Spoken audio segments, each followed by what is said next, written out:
Hey guys, tonight we are embarking on a journey. Not just any journey through a dusty old history book, but a real one, or as real as we can make it. We're heading back in time to the Tang Dynasty, to the starting point of the legendary Silk Road. You are about to become a traveler, a merchant, an adventurer, stepping out of the most magnificent city on earth, Chang'an, into the great unknown. Let's be honest, with let's call it rustic sanitation and the very real dangers of ancient travel. Most of us modern folks probably wouldn't make it past the first week, but that's what imagination and this channel are for. So, before you get comfortable, take a moment to like the video and subscribe, but only if you genuinely enjoy what I do here. I'd also love it if you could drop a comment below with your city and what time it is for you right now. It's always cool to see where everyone is listening from. Now, dim the lights, maybe turn on a fan for that soft background hum, and let's ease into tonight's journey together. The first thing you notice when you wake up isn't the light, but the sound. It's a low, constant hum, the sound of a million people stirring to life. Your room is small, just a simple wooden bed and a chest in a traveler's inn. The air smells of damp earth, wood smoke, and something savory frying downstairs. This is it. Your last morning in Chang'an. You sit up, the rough spun cloth of your tunic scratching your skin. For months, this journey has been a distant, exciting idea. Now, it's a heavy weight in your stomach. You splash some cold water on your face from a ceramic basin and get dressed. Outside your window, the city is already a symphony of noise. The rhythmic clatter of cartwheels on the stone-paved street. The distant cries of vendors hawking their morning flatbreads, the famous hubing, a crispy, sesame-studded import from the west that has become a Chang'an staple. You're already eating the culture of the place you're headed to. Your preparations are nearly complete. You check your bags one last time. There are the essentials: several large water skins, a pouch of dried meat and hard biscuits, a small block of compressed tea that you can break off and boil, and a tinderbox. More importantly, there's your wealth. It's not a jangling bag of coins, too heavy, too impractical. Instead, you have several rolls of pristine, tightly woven silk. In the Tang Dynasty, silk isn't just for clothing. It's a hard currency, more stable and valuable than a string of copper cash, especially the further west you go.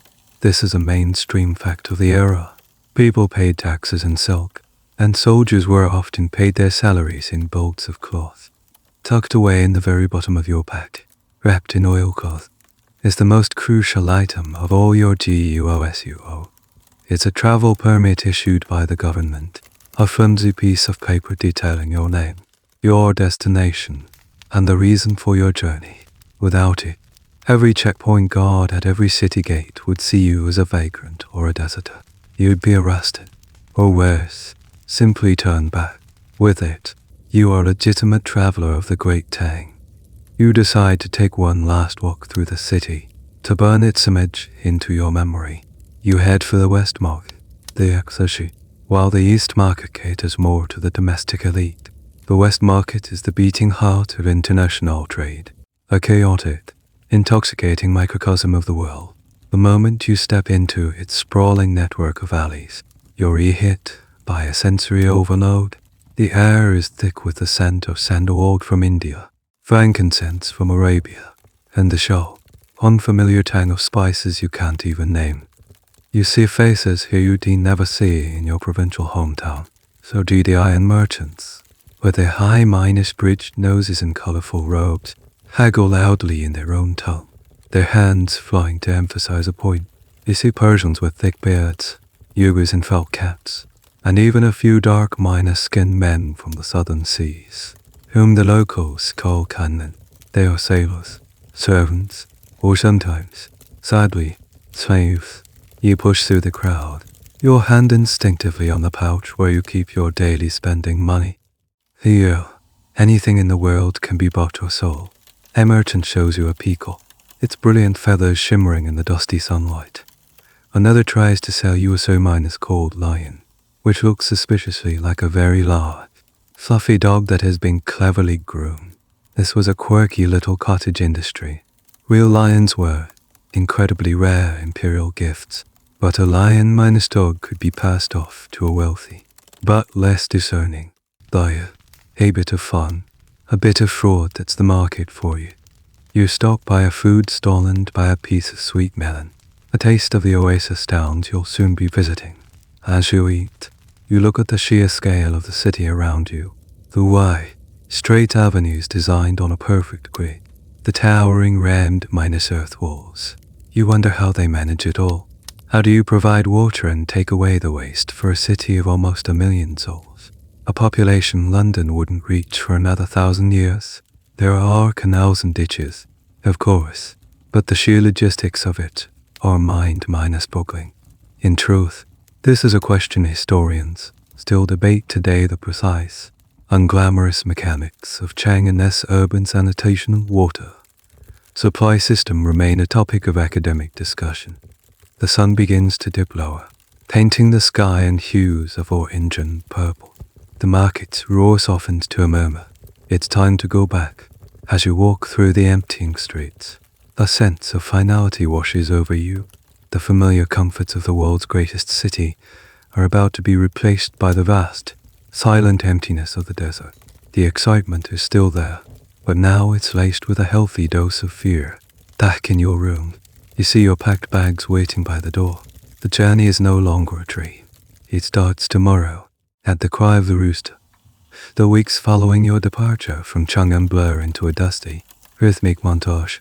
You are no longer a city dweller, but a creature of the road, your life dictated by sunrise and sunset.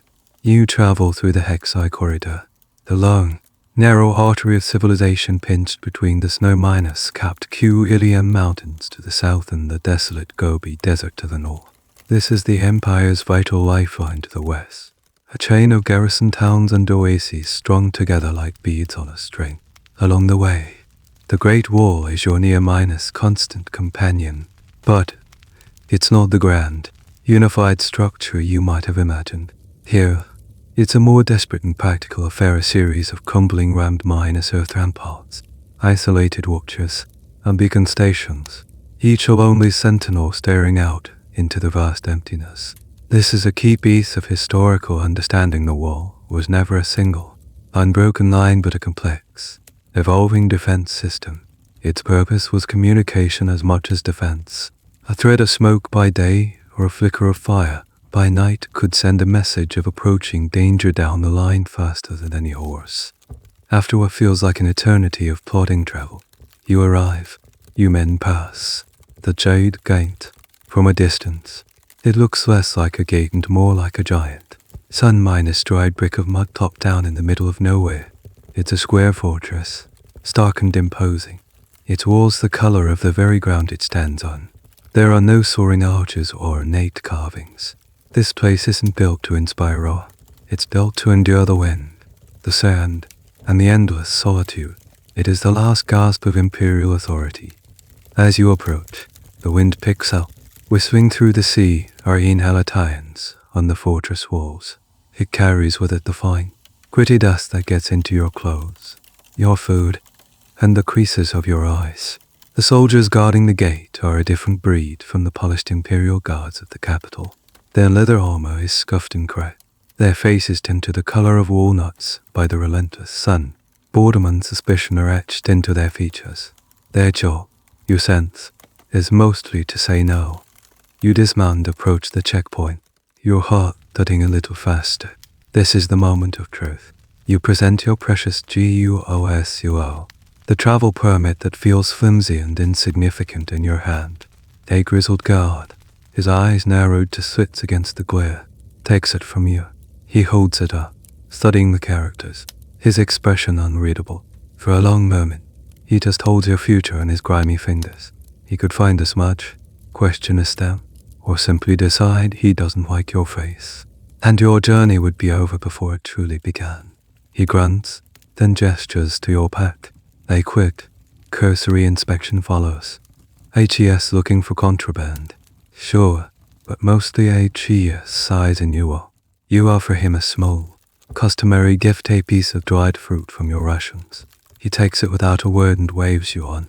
You've passed.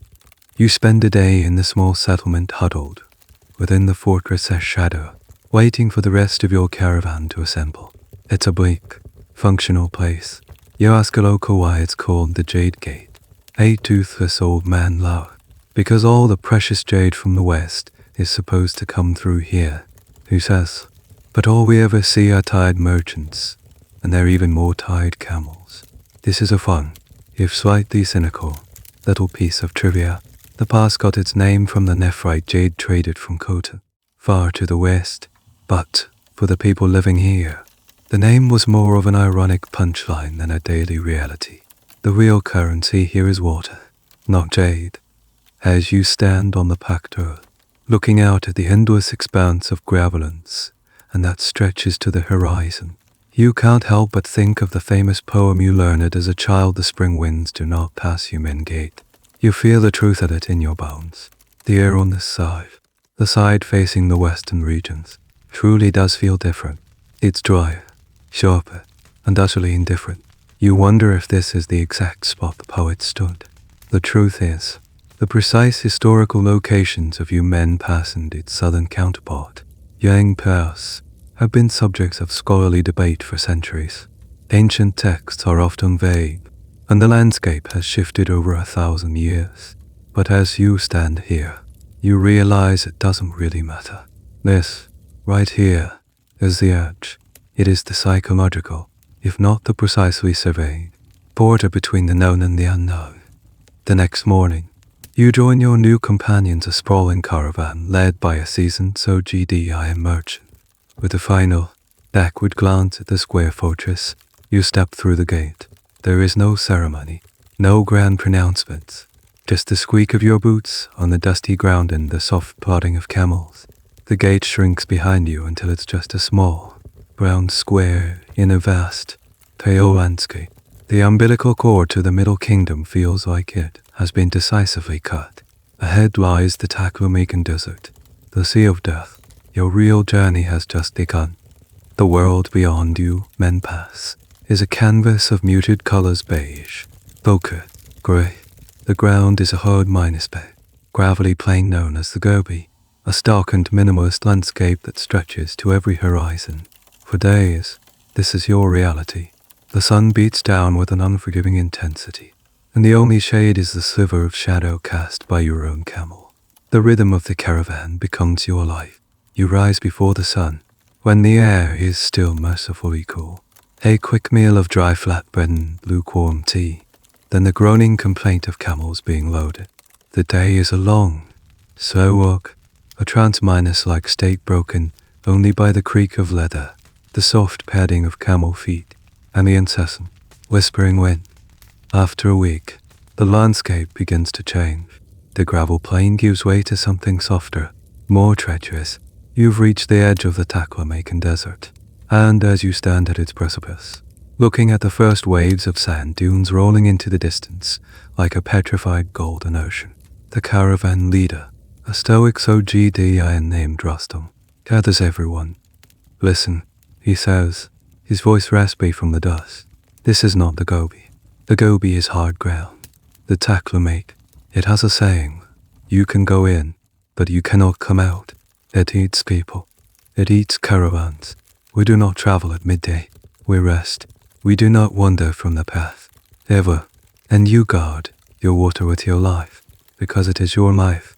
Your first night in the true desert is a lesson in humility, as the sun begins its spectacular descent, painting the sky in fiery colors that seem too vibrant for this desolate land. The caravan halts. The camels are made to kneel in a large circle, forming a living corral. Your baggage is piled in the center. This formation is a standard historical practice, a defensive barrier against both the relentless wind and, more chillingly, against potential raiders who might use the darkness as cover. The temperature plummets with astonishing speed. The sweltering heat of the day vanishes, replaced by a deep, penetrating cold that seeps into your bones. You pull your thickest robe around you, shivering, and understand why desert travelers need both summer and winter clothing in the same day. You huddle around a small fire made from tamarisk, a hardy desert shrub whose roots are one of the few sources of fuel out here. The smoke whips away into the darkness almost as soon as it rises. For dinner, you are introduced to a staple of desert traveler thick, porridge minus like stew. It's made from millet, a few slivers of dried meat, and whatever edible greens the guides might have scavenged. It's bland, gritty, but incredibly warm and filling. You learn to eat it quickly, before the wind can coat it with a fine layer of sand. As you eat, you notice something curious. The camel drivers are carefully collecting the camel dung, known as argoil. They aren't cleaning up, they are gathering fuel. You might find this disgusting, but it's a brilliant, life-saving adaptation. Dried camel dung is a surprisingly efficient, slow-burning, and almost smokeless fuel. This is one of those wonderfully practical, if unglamorous, pieces of cold knowledge that kept people alive on the Silk Road. It's far too precious to be used for a simple campfire. It's saved for cooking. Later, wrapped in your blanket, you lie on the sand and look up. The sky is unlike anything you ever saw in Chang'an, where the city's dust and haze muted the heavens. Out here, the blackness is absolute, and the stars are a brilliant, terrifying multitude. They seem so close you could almost reach out and scoop them up like diamonds. The Milky Way is a thick, shimmering river of light, a celestial parallel to the Silk Road you travel below. There is no moon tonight, and the sheer scale of the cosmos above makes you feel profoundly small and insignificant. Sleep is difficult. The silence is deafening, broken by the occasional soft grunt of a camel or the flutter of a tent flap in the wind. And then there are the other sounds. The desert is famous for its strange noises, which ancient travelers often attributed to spirits and demons. You hear a low moaning sound. Is it just the wind blowing over the crest of a dune? Or is it something else? You hear a faint, bell-minus like ringing, a lost camel from another caravan, or the ghostly chimes the legends speak of, meant to lure travelers to their doom. Historians and geophysicists now have explanations for these phenomena: shifting sands, temperature differentials causing sounds to travel in odd ways, but for centuries, the academic community of travelers simply accepted them as supernatural. The question of how many people, how many entire caravans, were simply lost to the taklamakan is something historians can only guess at. The desert keeps its secrets well, and its sands are constantly shifting, swallowing old tracks and revealing the sun-bleached bones of those who made a fatal mistake.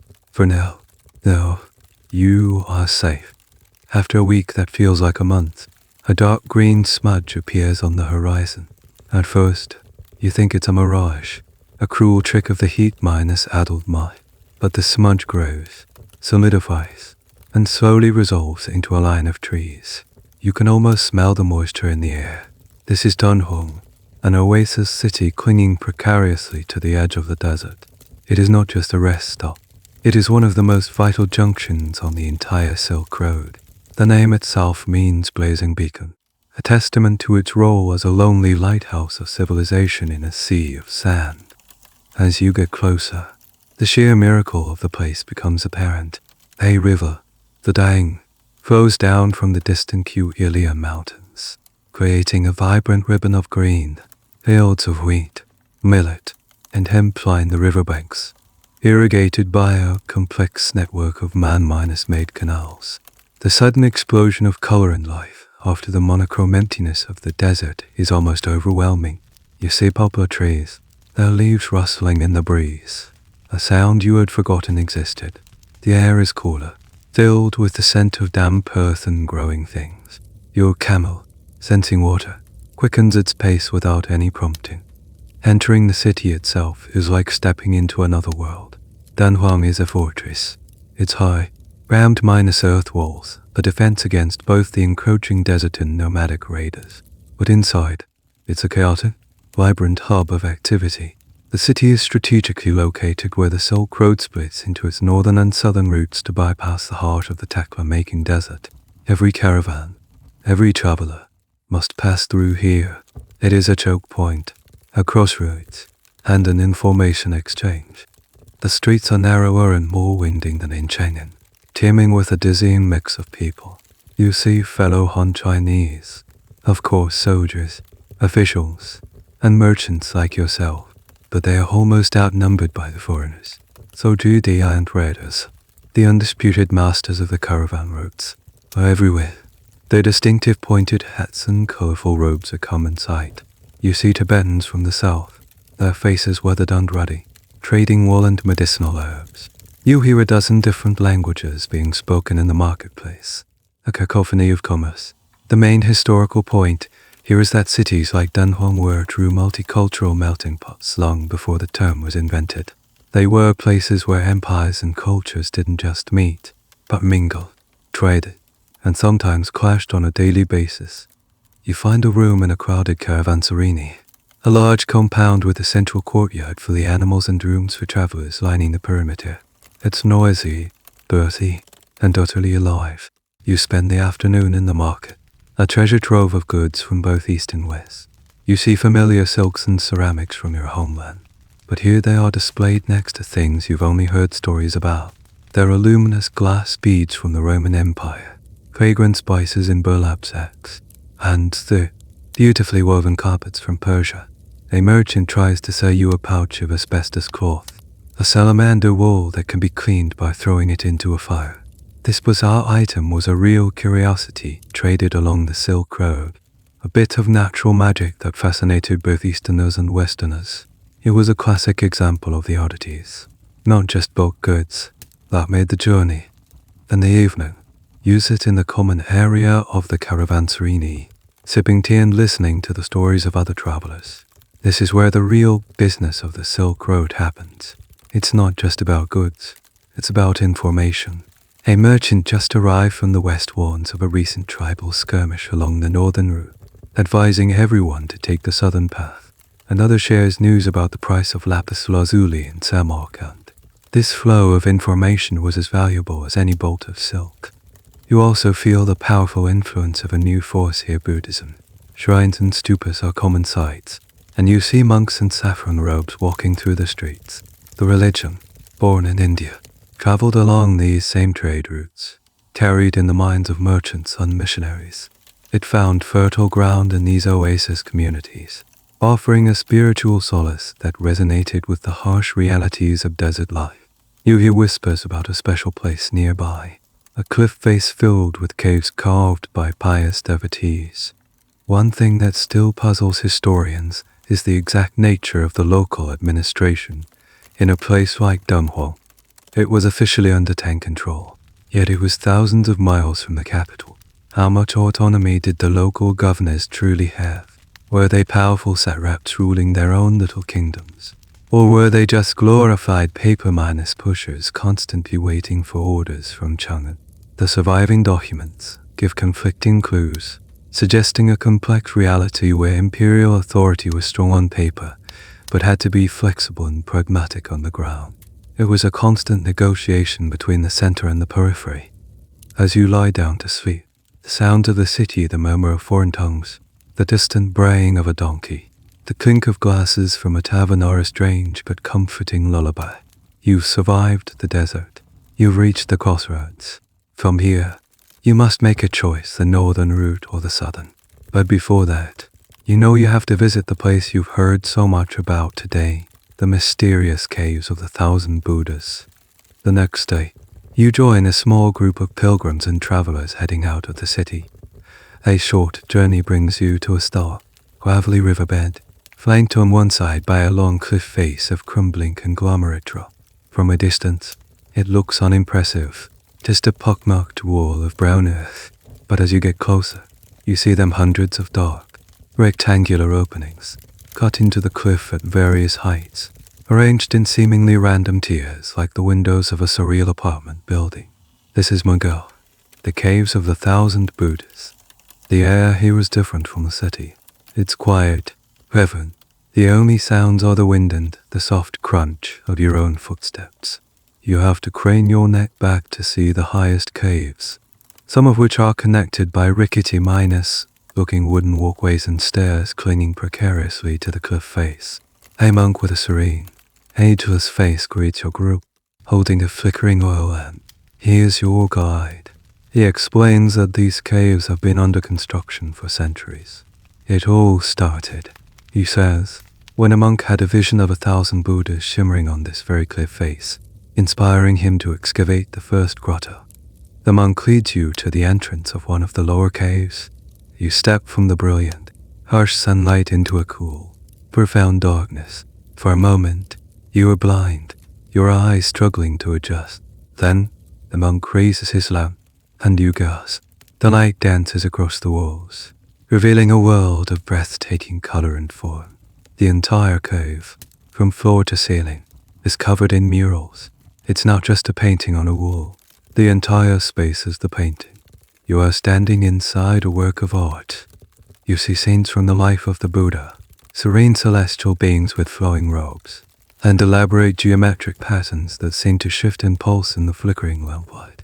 The colors are astonishingly vibrant lattice blue, malachite green, cinnabar red.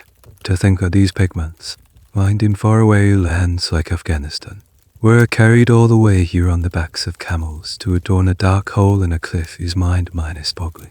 It speaks to a level of devotion that transcends mere commerce. This is the central, undeniable fact of Mogul. It was a massive, multi-minus generational act of faith, funded by the very merchants and officials who passed through Dunhuang. They would sponsor the creation of a cave as a prayer for a safe journey or as thanks for a profitable one. The monk leads you deeper into the cave, his soft voice explaining the stories depicted on the walls. In the center of the chamber stands a group of stucco statues, a central Buddha figure flanked by his disciples and bodhisattvas. They are painted in the same rich colors as the murals, their faces calm and compassionate. Their expressions seem to follow you as you move around the room. You feel an overwhelming sense of peace, a stillness that seeps into your soul. You are then shown something peculiar, a detail you might have missed. On one of the murals depicting a bustling marketplace, nestled amongst the traders and officials, are figures who are clearly the cave's patrons. They are drawn much smaller than the divine beings, standing humbly at the bottom of the scene. It's a sort of name-dropping in art, a way for the wealthy merchant family who paid for the cave to ensure their piety and their existence was recorded for eternity. This is a fascinating and slightly quirky detail of the Mogul caves. These donor portraits provide historians with an invaluable visual record of the clothing, hairstyles, and even the names of the people who lived along the Silk Road a millennium ago. The guide then takes you to another, smaller cave. The artwork here feels different, bolder. He points to a section of the wall. Look closely, he says. You see faint traces of an even older painting beneath the one currently visible. He explains that over the centuries, some caves were repainted by new patrons. Sometimes this was due to damage, other times simply because artistic styles change. This layering of art creates a fascinating puzzle for art historians. The question of which paintings were covered, when, and why, is a subject of intense academic debate. Using technologies like infrared reflectography, scholars are still uncovering these hidden, older murals, peeling back the layers of history one brushstroke at a time. You spend hours moving from cave to cave, each one a unique universe. Some are huge, containing colossal, 30-meter-high Buddha statues that you can only view by craning your neck up through several floors of interior scaffolding. Others are tiny, intimate meditation cells, barely large enough for one person. You see depictions not just of religious scenes, but of daily life along the Silk Road, merchants leading their camels, farmers working in the fields, even a group of men engaged in a vigorous debate. The walls of Mogul are not just a religious text, they are a visual encyclopedia of their time. As you finally step back out into the blinding sunlight, your mind is reeling. You just walked through a library where the books are made of plaster and pigment. You feel humbled by the scale of the faith and artistry required to create such a place. You came to Dunhuang as a merchant, focused on the practicalities of your journey, but after visiting Mogul, you feel changed. The Silk Road, you now understand, is not just a route for goods. It is a conduit for ideas, for faith, for art, a fragile, shimmering thread connecting not just the East and the West, but also the material and the spiritual worlds. The memory of those silent, painted Buddhas will stay with you long after the dust of Dunhuang has settled. Your time in Dunhuang is up. You've replenished your supplies, rested your body, and filled your mind with the wonders of Mogul. Now, a crucial decision lies before you, the northern or the southern route around the Taklami. After listening to the caravanserini gossip, the consensus is clear. The northern route is shorter but currently plagued by tribal disputes. The southern route is longer, more desolate, but safer. Safety wins. You decide to throw your lot in with a large, well-established caravan led by the Sojidi Iron Master you met earlier. Rustin, joining a professional caravan is less a choice and more a necessity for survival. You pay your fee to Rustam not in coin, but with a small bolt of your precious silk. This transaction makes you more than just a tag minus alone. It makes you part of the team, with rights and, more importantly, responsibilities. The caravan is a city on the move, a complex organism with its own laws, hierarchy, and social fabric. At the top is Rustam, the SRT Pal, the caravan leader. His word is law. Beneath him are his trusted lieutenants, the experienced camel drivers, and the armed guards. Then, there are the merchants like you, and at the bottom, the servants and animal handlers. It's a rigid structure, but one that's been perfected over centuries of trial and error. On the first morning, before you set out, Rustam gathers all the newcomers. He lays down the law. On this caravan, he says, his eyes sweeping over the group, we are one family. We eat together. We walk together. We watch together. You will be assigned a watch shift. You do not sleep on your watch. You will be assigned tasks. You do them without complaint. We do not waste water. We do not light fires without permission. And we do not argue. Any dispute is brought to me. Disobey these rules, and we will leave you at the next oasis. If there is a next oasis, the threat hangs in the dry air. This is a key historical point. The authority of a caravan leader on the road was absolute, a form of mobile martial law essential for maintaining discipline in a high-stakes environment. You quickly learn the unwritten rules and the unique slang of the road. You learn that a dry run doesn't mean a practice, but a long stretch between water sources. You learn the specific whistle the drivers use to calm an agitated camel. You learn to read the subtle signs of the weather in the clouds and the behavior of insects. You are taught how to load a camel properly, distributing the weight evenly on either side of its humps to prevent sores. Its back breaking work, and your respect for the professional camel pullers. The Sarvan rose immensely. One evening, you are sitting with a group of older Sojidi merchants, sharing a meal. They are playing a game with painted stones, and you watch them, fascinated. One of them, a jovial man with a network of laugh lines around his eyes, starts talking to you in heavily accented but understandable Chinese. He tells you a story about a famous Sojidi iron merchant who could supposedly speak to the wind and taste the sand to find water. This leads to a quirky and interesting bit of lore. The Sojidians, being the masters of this trade for centuries, had a rich body of folklore and superstitions related specifically to caravan life. They had lucky charms they would tie to the led camel's harness, specific prayers they would recite before entering the desert, and a whole pantheon of minor gods and spirits believed to protect travelers. It was a practical spirituality, a way of coping with the immense risks of their profession. As the days turn into weeks, you settle into the routine.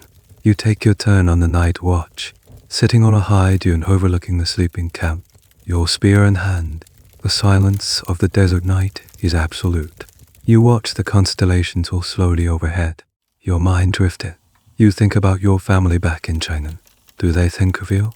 You are completely disconnected from their world, a solitary speck in an immense void. The loneliness is a physical presence. During one long, monotonous stretch, you ask Rustam how he navigates. There are no roads, no landmarks, just an endless sea of sand. He points to a line of sun-bleached bones, camels and donkeys that didn't make it. The dead show us the way, he says grimly. This was one of the morbid but effective navigation techniques. Caravans would follow the trail of skeletons left by previous, less fortunate travelers. It was a grim reminder of the stakes, but a reliable path. However, this method wasn't foolproof. A massive sandstorm could bury the trail completely. The question of how ancient caravans navigated when these primary signs were lost is a topic of ongoing scholarly discussion. Some historians believe they used celestial navigation, steering by the sun and stars like ships at sea. Others argue that experienced guides developed an almost intuitive feel for the land, reading subtle changes in the sand's texture and color. The truth is likely a combination of both. A lost art of desert survival. Life in the caravan is hard and monotonous, but there's a strange comfort in it. There's a sense of shared purpose, of mutual dependence. You are no longer just a traveler. You are a cog in a machine, a thread in a tapestry. You are learning the ancient, unspoken language of the sand and the wind, the rules and rhythms of the great, moving city that is the Silk Road caravan. And you know, with a certainty that settles deep in your bones, that you would not have survived a single week out here on your own. The southern route is a relentless test of endurance. The landscape becomes even more barren, if that's possible. The dunes give way to vast, flat plains of sun-baked clay, cracked into a mosaic of dry polygons. The sun reflects off the pale ground with a blinding intensity, forcing you to squint your eyes to narrow slits. But on the distant horizon, a new feature appears, a jagged, reddish-brown mountain range that seems to shimmer and breathe in the heat. Rustin points towards it. The flaming mountains, he announces, a statement that needs no further embellishment. As you draw closer over the next few days, you understand the name. The mountains are a series of barren, eroded red sandstone hills that seem to glow and undulate under the midday sun, looking for all the world like they are on fire. The heat radiating from the rock is a physical blow. The air is so dry, it feels like it's sucking the moisture directly from your lungs. This is the Turban Depression, one of the hottest and lowest places on Earth. You are descending into a furnace. The historical basis for this is, of course, the geography of the Turban Basin, which sits below sea level and regularly records some of the highest summer temperatures in China. The flaming appearance is a real phenomenon caused by the red color of the eroded gullies and the intense summer sun. For ancient travelers emerging from the desert, it must have seemed like a literal vision of hell. Your caravan times its approach carefully, traveling only in the cool hours of the early morning and late evening. During the peak heat of the day, you shelter in the shadow of any rock outcropping you can find, huddled together with the camels, conserving every drop of energy and water. Your water skin is your most prized possession. You take only small sips of the lukewarm, slightly leathery tasting water, rolling it around in your mouth before swallowing. You dream of cool streams and endless cups of tea. Finally, after crossing the fiery hills, you arrive at another oasis, a splash of impossible green nestled at the foot of the mountains. This is Turban, or as it was known then, Daocheng. The contrast is jarring and blissful. You walk under the shade of grape trellises, the leaves forming a dense, cool canopy overhead. The sound of running water is everywhere. You plunge your hands into a gurgling irrigation channel and splash the cool, life-giving water on your face. It's the greatest luxury you've ever known. You learn that the source of this miraculous water is a system called the KRZ. A local farmer, proud of his people's ingenuity, takes you to see one. He shows you a series of wells, spaced out in a long line stretching up towards the base of the mountains. He explains that these wells are connected by a gently sloping underground tunnel. This tunnel taps into the groundwater from the mountain runoff and carries it for miles, completely underground, to the oasis.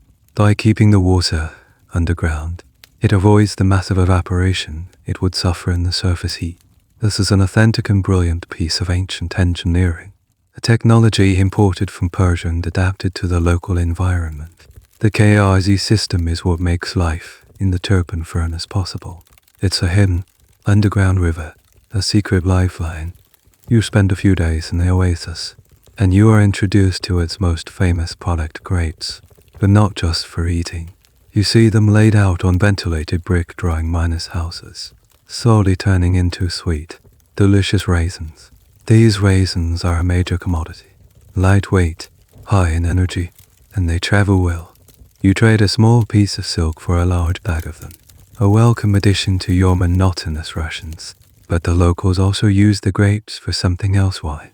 One evening, a Sojidian merchant invites you to his residence to sample some. It's sweet, strong, and completely different from the rice wines of your homeland. You learn a quirky little fact: while many parts of China had a complicated relationship with alcohol, the oasis kingdoms of the West, influenced by Persian and Hellenistic traditions, were enthusiastic producers and consumers of grape wine. Official Tang court documents even record sending envoys specifically to learn the art of winemaking from places like Turpin. As you rest and recuperate, you say the remnants of the region's recent, turbulent history. Not long ago, Gaochang was the capital of an independent kingdom, ruled by the Ku family, but the Tang Empire, in its relentless westward expansion, conquered it. While it's now a firm part of the Tang Protectorate, you can still feel the lingering sense of a separate identity. You hear locals speaking a language that isn't Chinese or Sojidian. You see customs and dress that are unique to this place. Historians debate the nature of this transition. Was it a brutal, oppressive conquest, or a relatively smooth integration? The official Tang histories, of course, portray it as a glorious liberation, but surviving local documents and folk tales hint at a more complex story of resistance, accommodation, and the slow erosion of a local culture. It's a quiet reminder that the expansion of an empire, even one as sophisticated as the Tang, always has a human cost on the periphery. Your final day in Turpin, you stand amidst the grapevines, munching on sweet raisins. You look back at the flaming mountains, now just a reddish haze on the horizon. You've passed through the fire and found paradise on the other side. The journey has taught you a new appreciation for the simple things: a patch of shade, the sound of water, a sweet piece of fruit. The Silk Road is not just teaching you about the world, it's teaching you about yourself. You linger in the Turpin oasis for over a week, a necessary respite to regain strength and allow the camels to fatten up on the lush alfalfa that grows here. The city itself, Daocheng, is a fascinating place.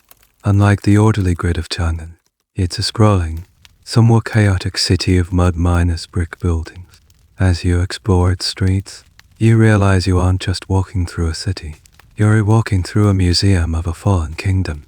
Gaocheng was, until very recently, the capital of a proud, independent kingdom ruled by the Ku family for over a century.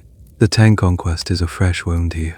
While the city is now administered by a Tang governor and garrisoned by Tang soldiers, the ghosts of its past are everywhere. You see official notices posted in Chinese, but you hear the locals conversing in their own Turkic dialect. You see Buddhist monasteries standing next to newly established Taoist temples, a clear sign of the cultural overlay being imposed by the new rulers. One afternoon, seeking refuge from the heat, you wander into the ruins of the old royal palace on the edge of the city. It's a sad, crumbling complex of rammed miners, earth walls and collapsed roofs. Weeds grow in the courtyards, where kings once held court. This is a very real place for you to visit. The ruins of Gaochang are one of the best minus preserved ancient cities along the Silk Road, a direct window into this historical moment.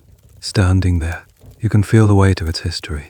This was a kingdom that had thrived for generations on a strategic location, a cosmopolitan center that welcomed merchants and monks from all corners of Asia. You strike up a conversation with an old man who is tending to a small vegetable patch in the shadow of a ruined wall. He is a descendant of one of the old Gaocheng families. At first, he is wary, but seeing that you are a simple traveler, not an official, he slowly opens up. He doesn't speak of rebellion or conquest directly, that would be too dangerous. Instead, he tells you stories. He talks about the time of the old kings, when the city had its own laws, its own festivals. He speaks with a quiet pride about how his ancestors built this city from the earth with their own hands. His narrative is not one of glorious battles, but of a lost way of life. This interaction gives you a ground minus level view of a major historical event. The official Tang chronicles record the conquest of Gaochang as a swift and righteous campaign to bring a rebellious vassal state back into the fold. But listening to this old man, you understand the other side of the story, the profound sense of loss and cultural dislocation felt by the conquered. You also discover a quirky and fascinating aspect of life in this strike, amid the incredible preservation of everyday objects. You visit a local market where a vendor is selling antiques he claims to have found in the deserts and outside the city. Among them, you see fragments of documents, not grand imperial decrees, but ordinary contracts, letters, and even a student's practice calligraphy sheet. This is a well-known archaeological fact about the Turpan region. The extremely arid conditions have preserved thousands of documents, providing an astonishingly detailed picture of daily life. Historians have found everything from loan agreements for small sums of money to a list of items pawned by a down luck soldier. It's like finding the trash can of history, and it's priceless. You buy a small, tattered piece of paper with elegant script on it for a few copper coins, a tangible piece of this city's soul. Your conversations with the locals and other merchants also reveal a complex social tapestry. You learn that before the Tang conquest, Gaochang was a remarkably diverse society. It was ruled by a Han Chinese elite, the Ku family, but the majority of the population was of Turkic origin, with a significant community of Sogdi iron merchants. Different legal systems often applied to different ethnic groups. A dispute between two Han Chinese might be settled according to traditional Chinese law, while a case involving a Sogdi iron could be judged by a Sogdi iron community leader according to their own customs. The question of how this multi-layered legal and social system actually functioned on a day-to-day basis is a subject that continues to fascinate historians. Was it a harmonious model of ancient multiculturalism, or a fragile, tension-filled balancing act? The surviving documents suggest it was probably a bit of both, a constant, pragmatic negotiation. On your last evening, you climb to the top of the city wall and look out over the oasis. On one side, the endless, shimmering desert. On the other, the green, irrigated fields. The lifeblood of the city. You see the Tang military banners flying over the governor's office, a stark symbol of the new order, but you also see the ancient KRZ wells, the local farmers tending their vines, and the crumbling walls of the old palace. Gaochang is a city caught between two worlds, a place where a vanquished past lives on in the memories of its people.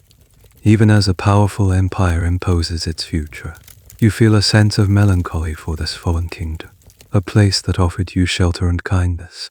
Tomorrow, your caravan moves on, but a piece of Gaochang's quiet, resilient spirit will travel with you, leaving the relative comfort of the Gaochang oasis. Your caravan plunges back into the harsh realities of the road. For the next few weeks, you travel from one small oasis to another, short, grueling dashes across gravelly, wind-swept plains. The journey becomes a monotonous rhythm of walking, setting up camp and breaking it down again.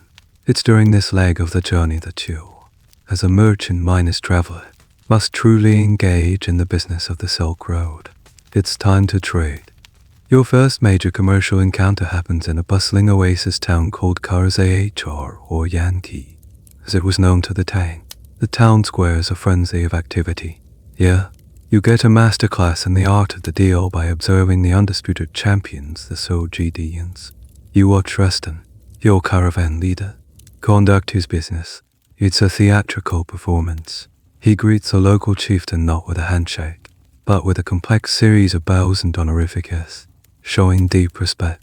He unrolls a small, exquisite rug and invites the man to sit, offering him tea and dried fruit long before any business is mentioned. This emphasis on relationship-building is a core tenet of GDIN trade. A deal wasn't just a transaction, it was the beginning or continuation of a long-term relationship. The negotiation itself is a slow, deliberate dance. Rustam wants to trade his high-quality ceramics from the Tang heartland for a herd of the region's famously sturdy horses, which are in high demand further west. The chieftain, a man with a magnificent mustache and a shrewd glint in his eye, scoffs at the initial offer. Rustam feigns heartbreak, lamenting the long and dangerous journey his precious pots have endured.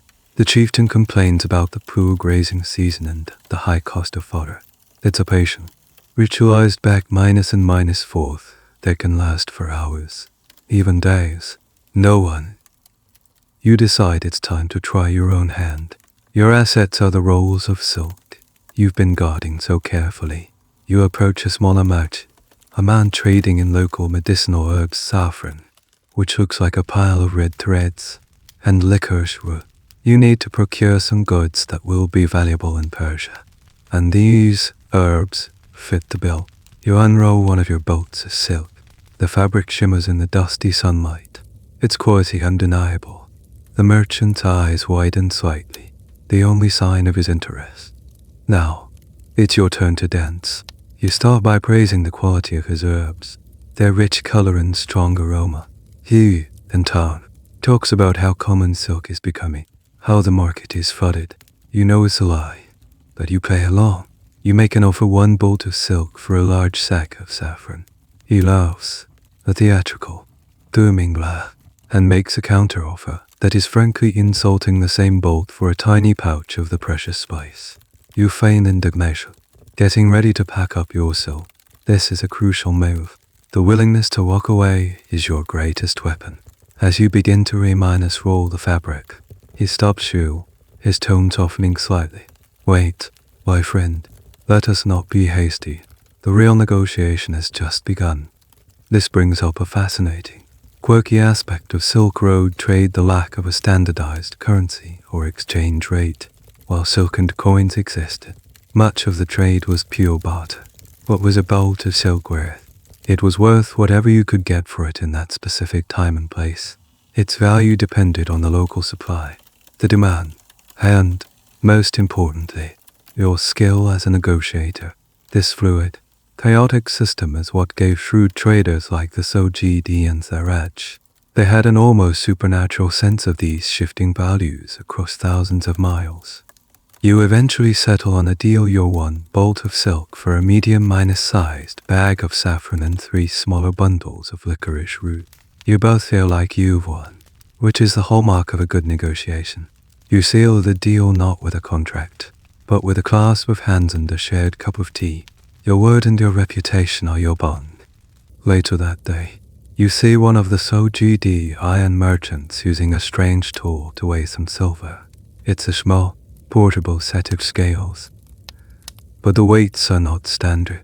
They are shaped like tiny animals and symbols. You ask about it.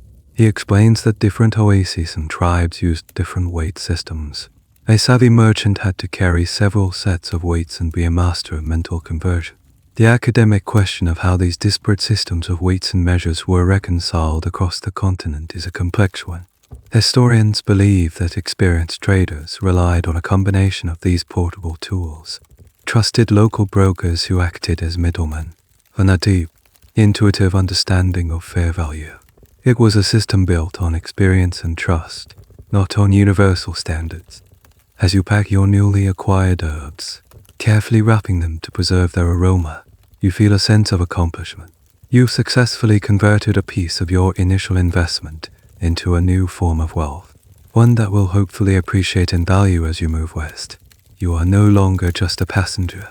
You have participated in the great economic river that is the Silk Road. You've learned that the art of trade here is about more than just numbers. It's about patience, performance, and the subtle reading of human desire. Your caravan leaves the relative civilization of the oases and ventures into a new type of landscape. You begin to ascend, the flat, arid plains giving way to rolling foothills. The air grows cooler, thinner. You are heading towards the Tian Shan, the Celestial Mountains, a formidable barrier of rock and ice that separates the Tarim Basin from the grasslands of Central Asia. The days are spent on winding, upward sloping trails, often with a steep drop on one side. The nights are noticeably colder, and you find yourself grateful for the heavy wool cloak you purchased back in Dunhuang. The terrain is breathtakingly beautiful. You ride through vast alpine meadows carpeted with wildflowers, a riot of color against the backdrop of dark green forests and distant, snow-white peaks, crystal-clear streams, fed by melting glaciers. tumble down the mountainsides. After months in the desert, the sheer abundance of water and life feels like a dream. The camels, less suited for this terrain, struggle a bit on the rocky paths. They are progressively swapped out at trading posts for sturdy mountain ponies. This is the domain of the nomads. One afternoon, as your caravan rounds a bend, you come face to face with them. A large group of horsemen is blocking the trail ahead. They are not a ragged band of raiders. They are a proud, organized patrol. They sit astride their stout ponies with an easy confidence, their faces weathered by the wind, their eyes sharp and observant. They wear conical felt hats and thick coats of sheepskin. Long bows slam over their shoulders, and curved sabers hang at their sides. They are warriors of the grasslands, and you are on their turf. A wave of tension ripples through your caravan. The guards place their hands on the hilts of their swords. The merchants instinctively pull their animals closer. This is a critical moment. Rustam, your seasoned caravan leader, shows no fear. He raises an open hand in a gesture of peace and rides forward alone to meet the leader of the patrol. This is standard protocol, a historical fact of road diplomacy. The leader always negotiates with the leader. Showing up with a cohort of guards would be seen as a sign of aggression. The two men stop a few paces from each other. They don't speak for a long moment, simply sizing each other up. The nomad leader is an imposing man with a braided beard and piercing eyes. Rustam begins the exchange, not in Chinese or his native Sogdian, but in a Turkic dialect, the lingua franca of the steppes. The negotiation is tense but respectful. You can't understand the words, but you can read the body language. Rustam is calm, almost deferential. The nomad leader is proud, assertive. This interaction highlights the complex relationship between the settled, agricultural civilizations and the nomadic peoples of the steppes. Empires like the Tang viewed them as barbarians, unpredictable and violent, but the reality was far more nuanced. These nomadic confederations were sophisticated political entities with their own laws, social structures, and economic systems. They controlled the vast grasslands and mountain pastures, lands the empires couldn't hope to govern.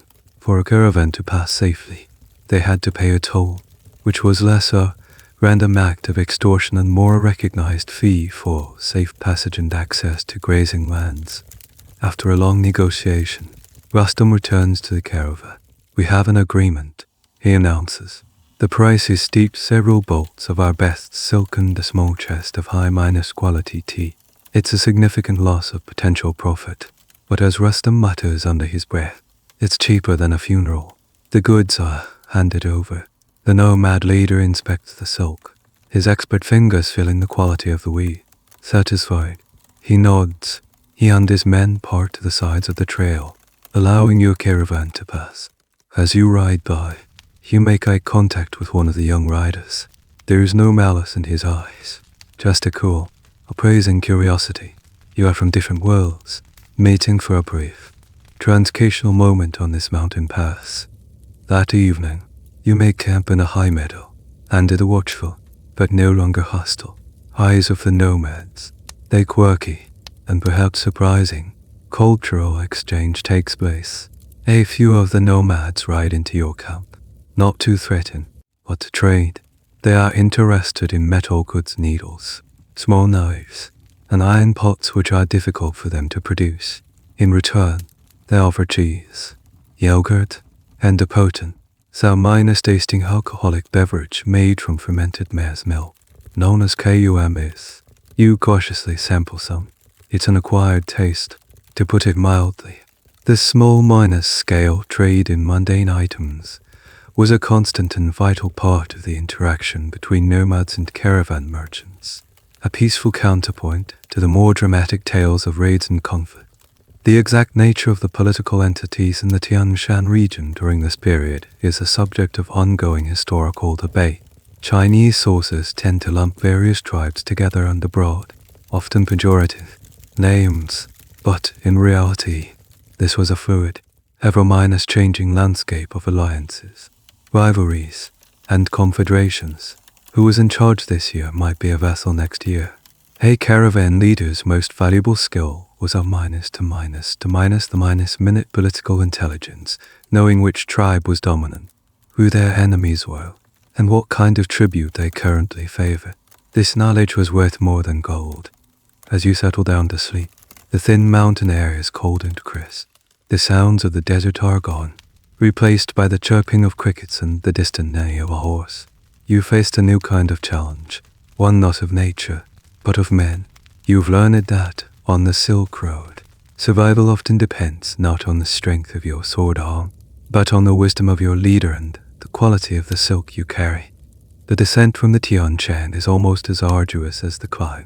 The trails are steep and treacherous, and the ponies need to be led carefully to prevent them from losing their footing. But eventually, the majestic peaks recede behind you, replaced by a new, even more intimidating vista. You have arrived at the edge of the Pamir Mountains, a colossal knot of rock and ice where the great mountain ranges of Asia, the Tian Shan, the Karakoram, the Hindu Kush, and the Himalayas all collide. The locals call it the roof of the world, and looking at the jagged, snow-dusted peaks clawing at the sky, you can see why. This is, without a doubt, the most physically demanding section of the entire Silk Road. The journey is no longer a horizontal trek from east to west, but a vertical struggle against gravity itself. Your caravan has to pick its way through a maze of narrow, winding valleys and over high altitude passes. The air becomes noticeably thinner, and every breath is a conscious effort. You feel a constant, dull headache, and your heart pounds in your chest with even the slightest exertion. This is my TOU, the mountain sickness, what we now call altitude sickness. It affects everyone, from the hardiest camel driver to the most seasoned merchant. The only cure is to keep moving, slowly, and to descend as soon as possible. The historical accounts of travelers like the famous monk Xuanzang are filled with descriptions of the debilitating effects of altitude sickness, a testament to the very real physiological challenges of this route. The path is oft unterrifyingly narrow, a mere ledge carved into the side of a cliff, with a sheer drop of hundreds of feet into a roaring, glacier-fed river below. You learn not to look down. You focus on the hooves of the pony in front of you, placing your own feet in its exact footsteps. There are places where the trail is so exposed to the wind that you have to dismount and crawl on your hands and knees to avoid being blown off the edge. The landscape is brutally, inhumanly beautiful. It's a world of stark contrasts, the brilliant white of the glaciers against the deep blue of the high altitude sky, the dark grey of the rock against the turquoise of an alpine lake. There is almost no vegetation, save for a few hardy lichens and mosses clinging to the rocks. The silence is absolute, broken only by the sharp crack of a distant glacier calving or the cry of a lone eagle soaring on the updrafts. One day, you come to a river that is too wide and fast to be forded. There is no bridge. Instead, you find a single rope, woven from twisted willow branches, stretched across the churning water. This is a rope bridge, a terrifying but ingenious piece of ancient engineering. The procedure is hard minus stopping. One by one, you have to tie yourself to the rope and pull yourself across. And overhand, suspended over the raging torrent, the animals are unloaded, and the baggage is sent across in the same way. The animals themselves are forced to swim, a perilous undertaking. This is not a fictional embellishment. Historical accounts vividly describe these swaying, primitive bridges as one of the great perils of the Pamir crossing. They were a testament to human ingenuity in the face of impossible terrain. During a brief stop to rest, you get to talking with one of the local guides who has joined your caravan for this section. H.E.S. a Tajik man, his face a mask of deep wrinkles from a lifetime of squinting into the sun and wind. You ask him about the strange rock formations that dot the landscape. He tells you a story about a king and a dragon who fought a great battle here, their blows shattering the mountains and creating the valleys. He also points to a specific peak and tells you it is the home of a mountain god who must be appeased with offerings. This is a quirky and important detail for the people who lived in these mountains. The landscape was not just rock and ice. It was a sacred, living entity, populated by spirits, gods, and demons. Their folklore was a way of making sense of and showing respect for the powerful. often dangerous environment they inhabited. You spend your nights huddled in makeshift stone shelters or simply wrapped in every piece of clothing you own, sleeping in the open. The cold is bitter, a deep, penetrating chill that seems to find every gap in your robes. The stars at this altitude are fiercely bright, hard little diamonds punched into a black velvet sky. They seem utterly indifferent to your tiny, struggling party. The question of which exact passes the main Silk Road route used to cross the Pamirs is a subject of intense academic debate among historians and archaeologists. Ancient texts are often vague, using names that are hard to pin down on a modern map. The landscape itself is dynamic, with glaciers advancing and retreating, and rockfalls constantly altering the paths. Scholars trace potential routes based on archaeological find scraps of silk, ancient coins, the remains of campsites, but the definitive highway through the Pamirs likely never existed. Instead, it was a network of smaller, shifting trails, chosen based on the season, local conditions, and the political climate. After what feels like an eternity, you cross the final, highest pass. The descent begins. The air slowly becomes richer, easier to breathe. The headache begins to recede. You have survived the roof of the world. You are exhausted, thinner, and aching in every muscle, but you are alive. You have crossed the greatest physical barrier between East and West. The feeling is not one of triumphant joy, but of quiet, profound relief. Looking back at the impassive, white minus-ground giants, you feel a deep and abiding respect for their power. The descent from the high Pamirs is a journey back into the world of the living. The air grows thick and warm. The vegetation returns, and the oppressive silence is replaced by the sound of birds and rushing water. After the brutal, monochromatic world of rock and ice, the sight of a green valley feels like a miracle. Your caravan, weary and battered, finally limps into a settlement that seems to have grown out of the mountainside itself. This is Tash Kurgan, the stone fortress. The fortress is exactly what its name implies, a formidable castle perched on a high mound, dominating the surrounding valley. Its walls are not made of neat, quarried blocks, but of massive, unworked stones and layers of sun-minus, dried mud brick, giving it an ancient, organic appearance. This fortress, or one like it, has stood here for centuries, a silent sentinel guarding one of the main western gateways to and from the Pamirs. It's a strategic choke point, a place to rest, rain-minus supply, and control the flow of traffic. The main historical point here is the importance of such fortified towns. They were not just rest stops, they were critical nodes of power, allowing local rulers to project authority and, more importantly, to tax the caravans that passed through their territory. You and your fellow travelers set up camp in the sprawling, bustling settlement that huddles at the base of the fortress. The place is a vibrant mix of people. You see local Tajiks, the indigenous people of these mountains, with their distinctive features and colorful embroidered caps. You see Soji, the iron merchants. They have a miners' prison, haggling in the marketplace.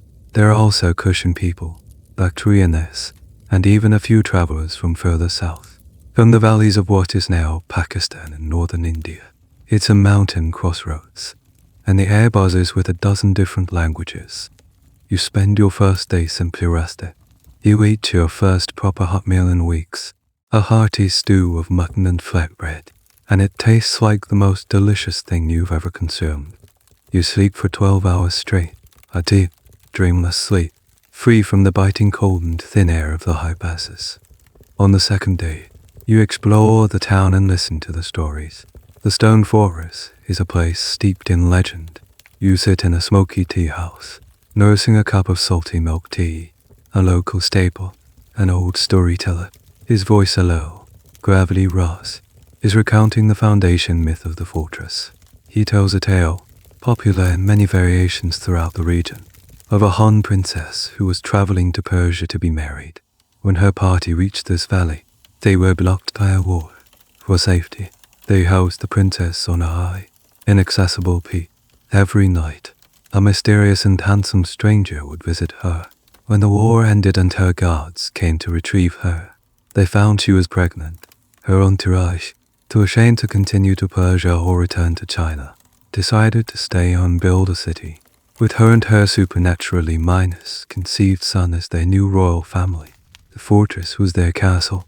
This quirky and romantic legend is a beautiful example of how local peoples created foundation myths to explain their own origins, often weaving in elements from the powerful empires that surrounded them. Like the Han Dynasty, you also get a glimpse into the local economy. The people here are not just traders, they are expert pastoralists. They raise hardy breeds of sheep and goats, and you see women weaving thick, warm wool into beautiful, geometrically patterned rugs. But the most valuable local commodity is people guides. The men of Tash, Kurgan and the surrounding valleys are legendary for their mountaineering skills. No caravan would dare attempt the Pamir crossing without hiring local guides who knew the passes, the weather, and the safe places to come. They were an essential and expensive part of the journey. One afternoon, you watch a group of men playing a game that looks like polo, but wilder, more chaotic. They are playing on a dusty field, using a headless goat carcass as the ball. This is Buyuze Kashi, a traditional and famously rough Central Asian sport. It's a breathtaking display of horsemanship and brute strength, as riders wrestle and whip their way through the scrum to grab the carcass and carry it to a goal. It's a raw, visual spectacle, a world away from the refined entertainments of Chang'an. The fortress itself looms over your every moment in the town. Historians and archaeologists have long debated the exact history of this specific site, while the current, most visible ruins date to later periods. Evidence suggests a fortress has existed here since at least the early days of the Silk Road. The question is, who built the first one, and what was its relationship to the great powers of the time? Was it a lonely outpost of the Han or Tang empires? Was it the capital of a local, independent kingdom? Or was it built by the Kushanes or another Central Asian power? The stones themselves don't offer easy answers, holding the secrets of the many different peoples who have sought shelter and power in this valley. As your caravan prepares to leave, you take one last look at the stone fortress. It seems ancient, eternal, a part of the mountain itself. It's a symbol of endurance. It has witnessed the passage of countless travelers, merchants, monks, and soldiers over the centuries. You are just one more, a fleeting figure in its long, silent history. The fortress will remain long after your footprints in the dust have been blown away by the mountain wind. You feel a sense of connection to that long line of travelers who have stood in this very spot, gazing up at the same stones, filled with the same mixture of exhaustion and anticipation for the road ahead. Leaving the rugged highlands of the Pamirs behind, your caravan descends into a dramatically different world. The terrain flattens out into a vast, fertile plain, crisscrossed by rivers and irrigation channels. The air is warm and thick with the scent of blossoming orchards and damp earth. You have entered Transoxiana, the land beyond the Oxus River, a region known to the Persians and Arabs. Specifically, you are in Sog Diana, the heartland of Central Asia, and on the horizon, shimmering under the Central Asian sun, lies its crown jewel, a city whose name has been whispered with reverence by merchants since the journey began. Samarkand. As you approach, the city seems to rise from the green landscape like a mirage, but this is no illusion. What you see are the turquoise and cobalt minus blue domes of mosques and mausoleums, glittering like giant gemstones against the azure sky. The sheer vibrancy of the color is shocking. After the muted, earthy tones of the desert and mountains, Samarkand is an explosion of blue. This is your first and most enduring impression of the city. Its color, the mastery of glazed tile work, particularly in shades of blue, is the defining architectural feature of Samarkand and a major historical point. This technology, perfected by Persian and Central Asian artisans, would define the look of Islamic architecture across the world for centuries to come. Entering through one of the city's massive gates, you are plunged into a world of sophisticated urban life.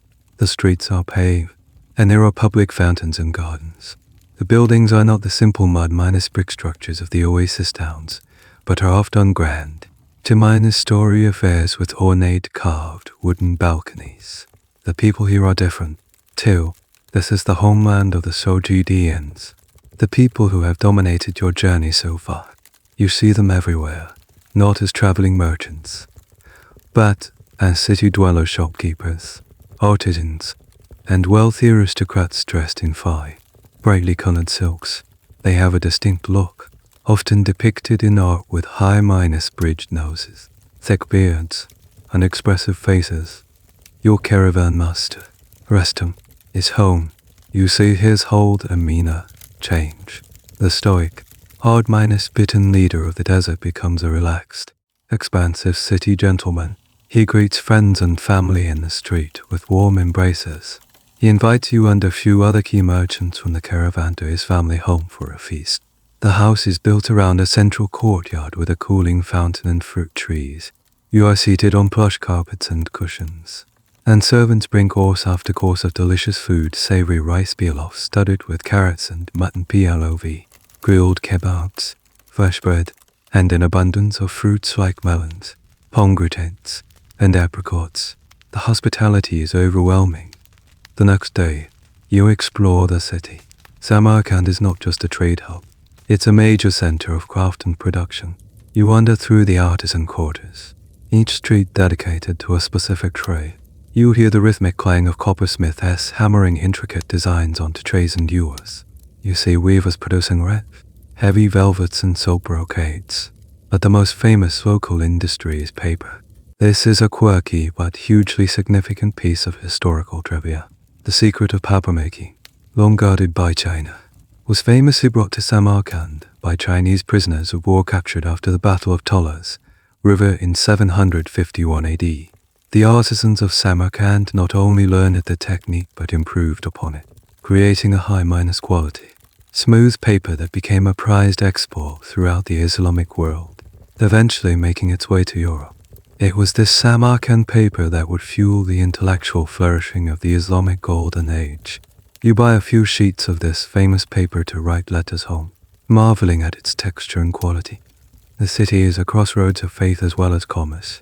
While Islam is becoming the dominant religion, it sits alongside a tapestry of older beliefs. You see the magnificent new mosques with their soaring minarets, but you also see Christian churches of a Nestorian sect.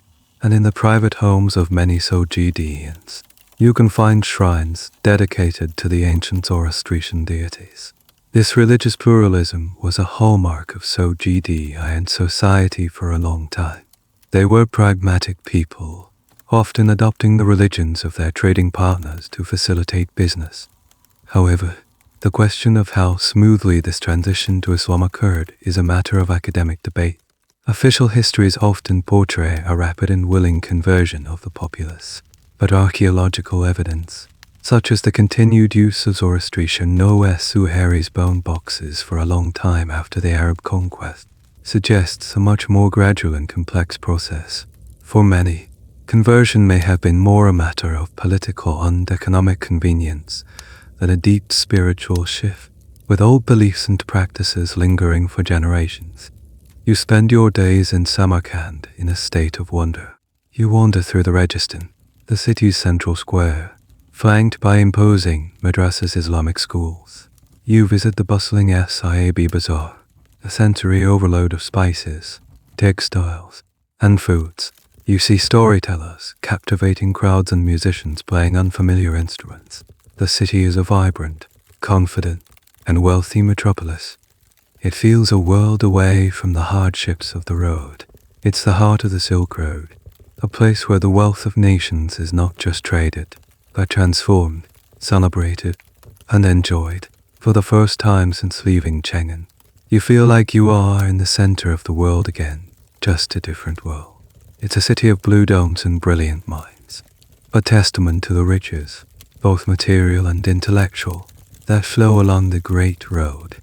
You've been in Samarkand for over a week, and the city's rhythm has started to feel familiar. The initial shock of its grandeur has subsided into a comfortable now. It's time to immerse yourself in the true heart of the city's commercial life, the Grand Bazaar.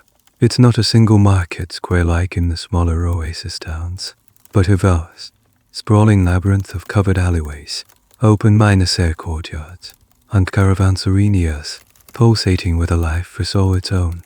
You enter the bazaar under a high, arched gateway, and the bright, hot sunlight is instantly replaced by a cool, dim twilight. The air is thick and heavy, a potent cocktail of 1,000 competing scents. You can pick out the sharp, dusty smell of cumin and turmeric from one stall, the sweet, heady aroma of rosewater from another, the savory scent of grilling meat, the musky odor of leather goods, and the faint, metallic tang of the metalworkers' forges. It's overwhelming and intoxicating. Your senses are on high alert. The noise is a constant, chaotic symphony. There's the murmur of a dozen languages as deals are struck, the rhythmic hammering from the coppersmith quarter, the boisterous shouts of vendors hawking their wares, the braying of donkeys laden with goods, and the delicate tinkle of bells on a dancer's ankle as she performs for a small crowd. You are swept up in the human river, a slow moving current of shoppers, merchants, porters, and beggars, all navigating the narrow, crowded lanes. You decide to simply get lost. You wander aimlessly, letting your curiosity guide you. You pass through the street of the cap makers, where men sit cross-legged, embroidering intricate patterns onto felt and silk caps. You turn a corner and find yourself in the alley of the bladesmiths, where you watch a craftsman quench a newly forged knife, the hiss of hot metal meeting water cutting through the din. This specialization of different quarters for different crafts is a classic feature of medieval, Middle Eastern and Central Asian cities. It was a practical system that concentrated expertise and made it easy for customers to find what they were looking for. You feel a bit like a country bumpkin, your simple traveler's robe standing out against the vibrant, patterned silks of the locals. You clutch the small pouch of silver coins you exchanged your herbs for, feeling both the thrill of a potential bargain and the fear of being swindled. You stop at a stall selling dried fruits and nuts, a mountain of glistening apricots, dark purple raisins, and pale, creamy almonds piled high. The vendor, a man with a welcoming smile, offers you a sample. The sweetness explodes in your mouth. You buy a small bag, a simple luxury after months of bland rations. Then, you see at a carpet merchant's store. It's less a stall and more an alcove, the walls and floor completely covered in a cascade of color and pattern. You see deep reds, rich blues, and earthy greens woven into complex geometric designs and stylized floral motifs. The merchant, a suave, silver-tongued Persian, invites you in. He claps his hands, and a young boy appears with a tray of small glasses and a steaming pot of tea. Business here, like everywhere on the Silk Road, begins with hospitality. He unrolls carpet after carpet for you, each one a masterpiece. He speaks of them not as mere floor coverings, but as stories woven in wool and silk. This one, he says, pointing to a complex geometric pattern, is the Garden of Paradise. Each symbol represents a flower, a river. He shows you another, from the nomadic tribes of the north. The design tells the history of the weaver's family. This personification of goods is a classic sales tactic, but it also reflects a genuine cultural truth. These were not mass-produced items. They were imbued with meaning and identity. You also encounter a wonderfully quirky aspect of bazaar commerce, the professional money minus changer. You see them sitting at small tables, with scales and piles of different coins in front of them. In a city where dozens of different currencies were in circulation, tankash, Sasanian drachmas, Byzantine solidi, and various local coins, these men were essential. They were human calculators, able to assess the precious metal content of a coin by sight and feel, and to compute complex exchange rates in their heads. They were the unsung heroes who lubricated the wheels of international trade. As you wander, you realize the bazaar is also the city's information superhighway. You sit in a tea house, and you overhear a group of merchants who have just arrived from the west. They speak of political instability in Persia, of a new tax levied by a local governor. Another group discusses the best route to India, debating the safety of different mountain passes. This is where real -time news traveled, faster and more accurately than any official dispatch. The question of how this informal news network functioned and how reliable it was is a fascinating topic for historians. It seems to have been a complex web of personal relationships, humor, and eyewitness accounts, a system that was chaotic but surprisingly effective at spreading critical information across vast distances. As dusk falls, the bazaar begins to wind down. The crowds thin, and vendors start to cover their stalls. You find your way out of the labyrinth, blinking in the soft evening light, your head spinning with the sights, sounds, and smells of the day. You cut your small purchases: the bag of nuts, a few sheets of fine paper, a small, brightly painted ceramic bowl. They are just simple objects. But to you, they are trophies. You didn't just buy them. You earned them by navigating the glorious, chaotic, and utterly mesmerizing heart of Central Asia. Your time in the vibrant heart of Samarkand comes to an end. It's time to press westward. You bid farewell to Rustam, who is staying in his homeland, and join a new caravan, this one led by a stern but fair Persian merchant named Farha. As you travel out of the fertile plains of Sogdiana, the landscape gradually becomes drier, more rugged. You are entering the vast territory of the Sasanian Empire of Persia, a civilization as ancient and proud as the one you left behind in China. The transition is subtle at first, then more pronounced. The architecture of the small towns and caravanserais begins to change. The brilliant blue domes of Samarkand are replaced by more austere, earth-stone structures of baked brick, often featuring a distinctive architectural element: the yuan, a large, vaulted hull, open at one side, that serves as a grand entrance. You also notice a change in the people. The faces are different, and the language you hear most commonly is now Persian. The authority of the Tang is a distant memory. You are now subject to the laws and customs of a new empire. Your caravan stops for a few days in the city of Merv, another of the great Silk Road metropolises. It is here that you get your first real taste of Persian hospitality, which is a formal and elaborate affair. One of Farhad's business associates, a wealthy local landowner, invites the senior members of the caravan to his home for dinner. The experience is very different from the relaxed feast in Rustam's courtyard. You are led into a formal reception room, richly decorated with thick carpets and silk wall hangings. You are expected to remove your shoes and perform a specific series of bows upon entering. Your host doesn't greet you with a boisterous hug, but with a formal, dignified welcome. You are seated on cushions in a specific order, according to your perceived status. This rigid social etiquette is a key feature of high-class Persian society.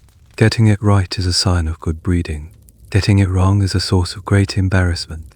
The meal itself is a masterpiece of culinary art. The dishes are more complex and subtly spiced than the hearty fare of Central Asia. You are served a sweet and sour stew of chicken with pomegranate and walnuts, face and jan, mounds of fluffy rice steamed with saffron and dill, and delicate pastries dusted with powdered sugar and rosewater. Wine, a central part of Persian culture since time immemorial, is served in elegant silver carafe. The whole affair is less a simple meal and more a choreographed performance designed to display the host's wealth, sophistication, and generosity. During your stay in Merv, you also get a glimpse into the local bureaucracy, which is famously complex. To sell some of the goods you acquired in Samarkand, you have to obtain a permit from a local official. This involves navigating a bewildering maze of offices and functionaries. You are sent from one scribe to another, each one demanding a small fee or gift to expedite the process. This isn't necessarily seen as corruption, but as the standard, accepted way of doing business. The Sasanian state was supported by a vast and famously intricate bureaucracy, a legacy inherited from the even more ancient Persian empires. This army of clerks and officials was essential for collecting taxes, administering justice, and keeping the empire running. One evening, you are introduced to a quirky and delightful aspect of Persian culture: poetry. You are invited to a gathering where a man, a professional reciter, is captivating an audience with verses from epic poems. He tells stories of legendary kings and heroic warriors, his voice rising and falling with the rhythm of the poetry. Even though you only understand a fraction of the words, you are mesmerized by the musicality and passion of the performance. Poetry was not a niche art form here. It was central to the culture, enjoyed by everyone from the king in his palace to the merchant in the bazaar. It is also in Persia that you encounter, in a much more direct way, the region's dominant, ancient religions or Zoroastrians. One evening, from a distance, you see a strange glow on a hilltop outside the city.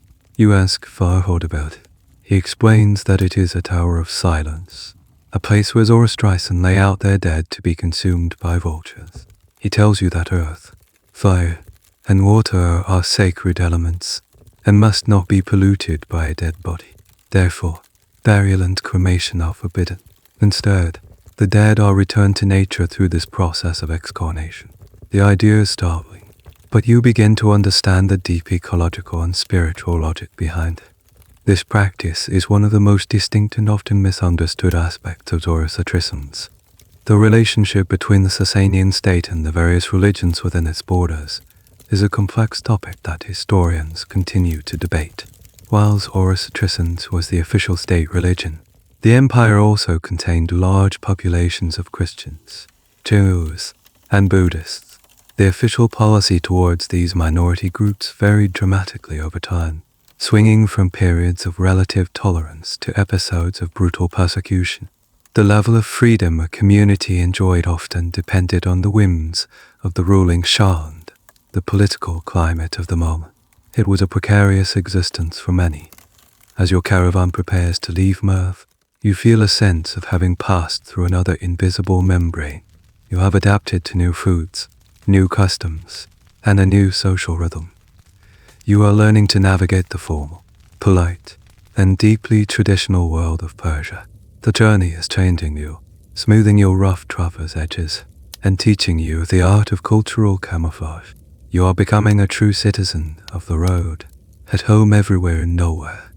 As you push deeper into the heart of the Sasanian Empire, the presence of Zoroastrians becomes more and more tangible. It's not just in the funerary customs you learn about in Merv.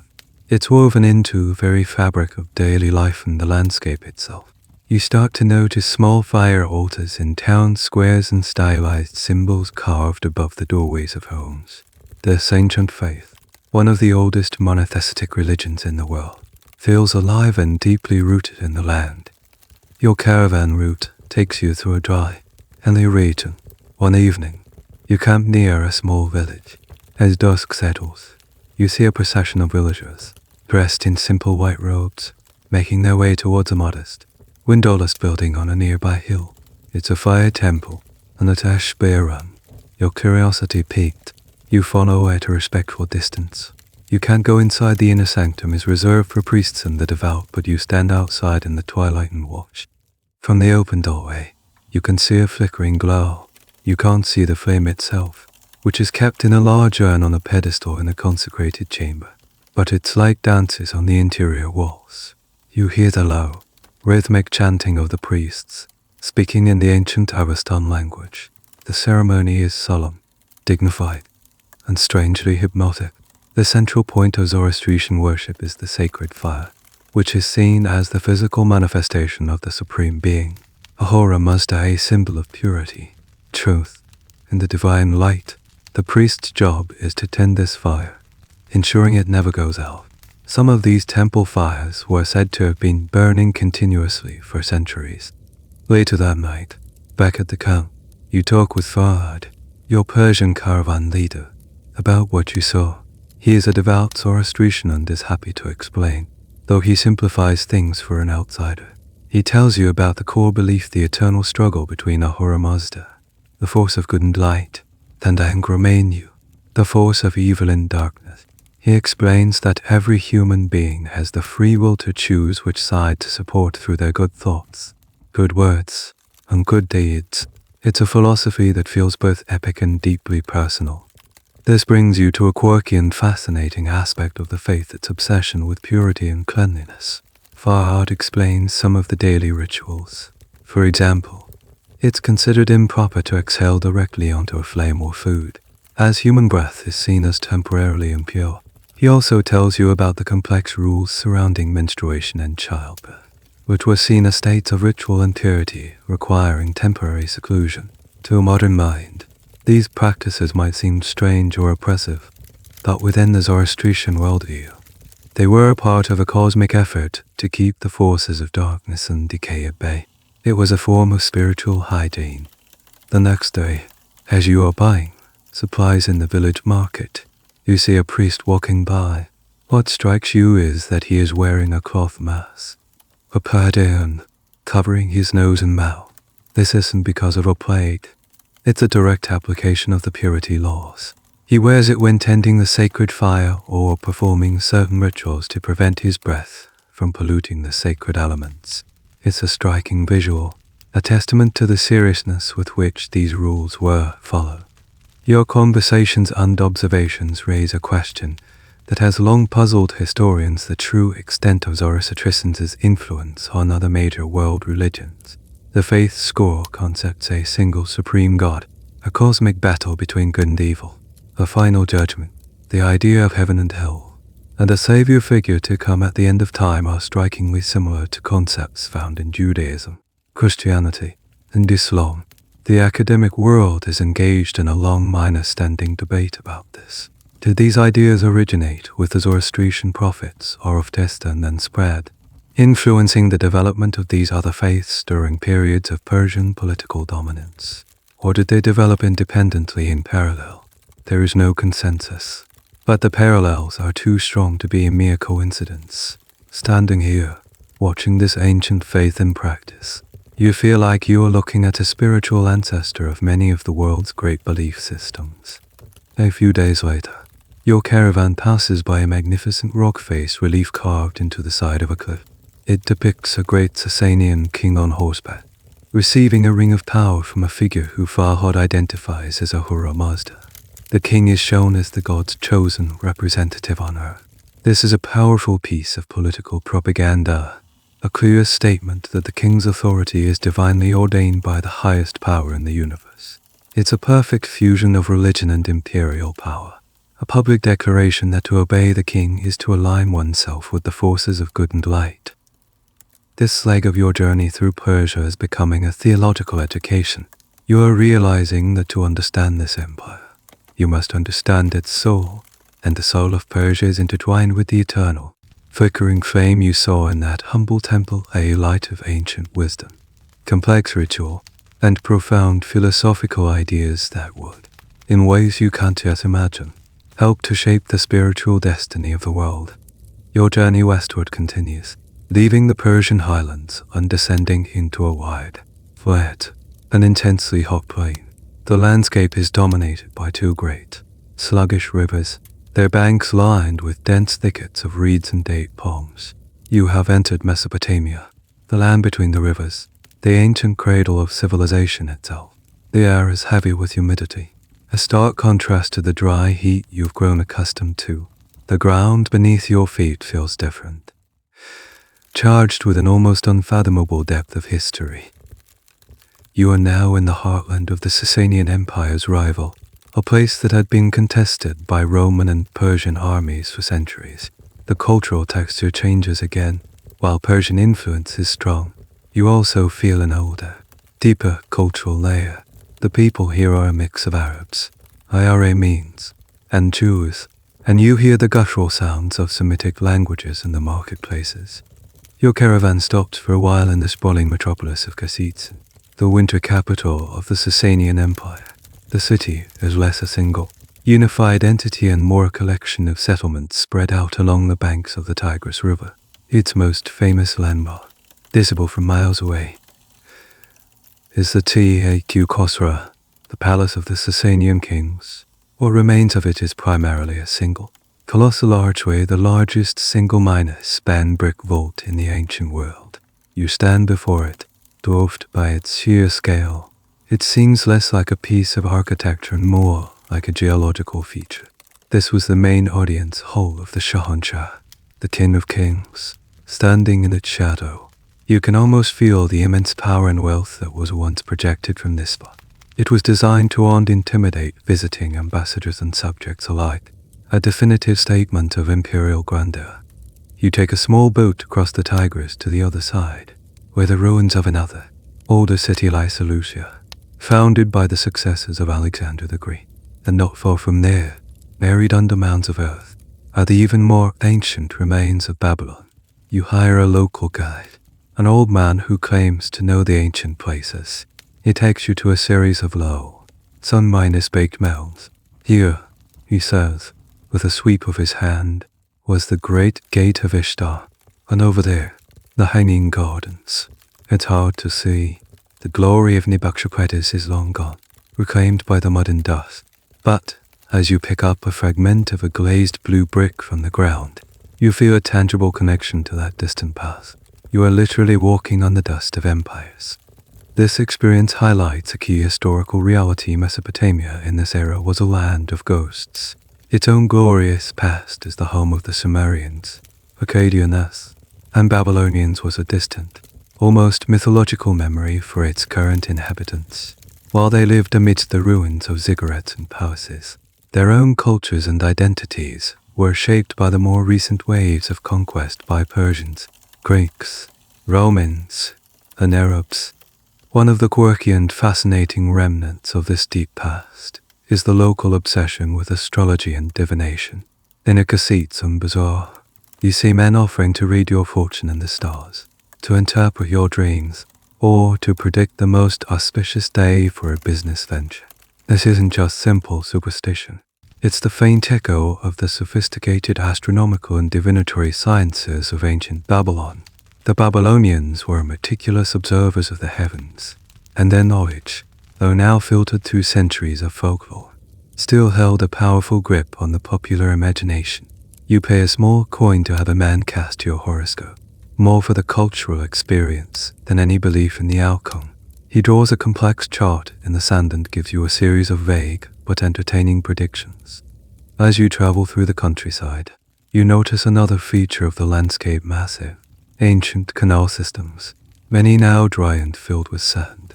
The fertility of Mesopotamia has always depended on irrigation, and for millennia, its rulers had maintained these vital waterworks. The Sasanians were great engineers who repaired and expanded many of these canals. However, centuries of warfare with the Romans and later, the Byzantines had taken their toll. The constant minus forth of armies had led to the neglect and destruction of parts of this critical infrastructure. The question of the state of Mesopotamia's agricultural productivity during the late Sasanian period is a subject of academic debate. Some historians argue that it was an era of decline, with salinization and canal damage leading to reduced yields. Others contend that the heartland remained prosperous, its problems often exaggerated by later chroniclers.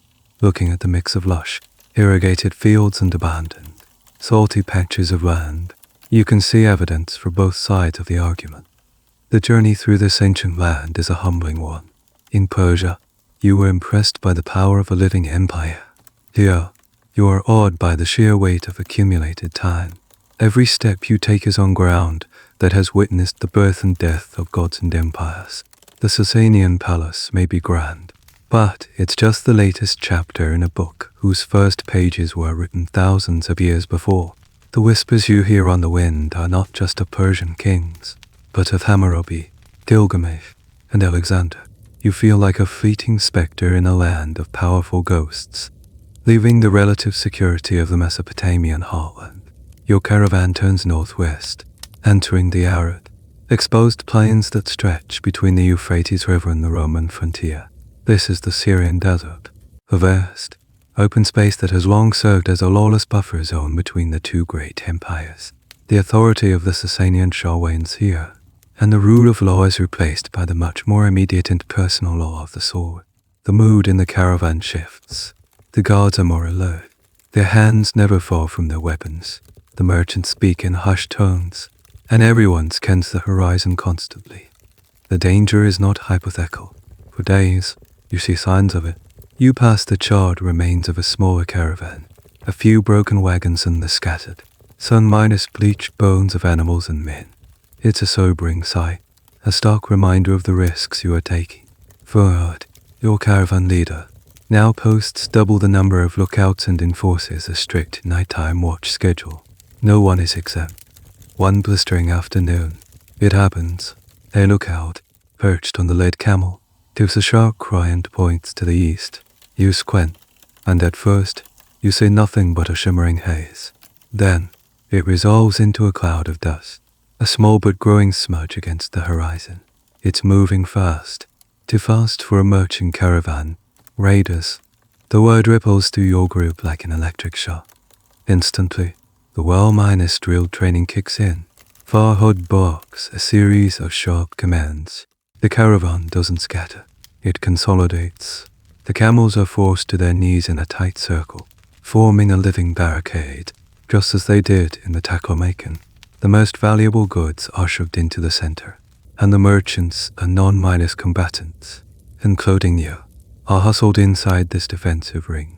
The hired guards, a mix of grim minus-faced Persians and local Arab mercenaries, form a line on the outside, their spears planted in the sand, their bows drawn.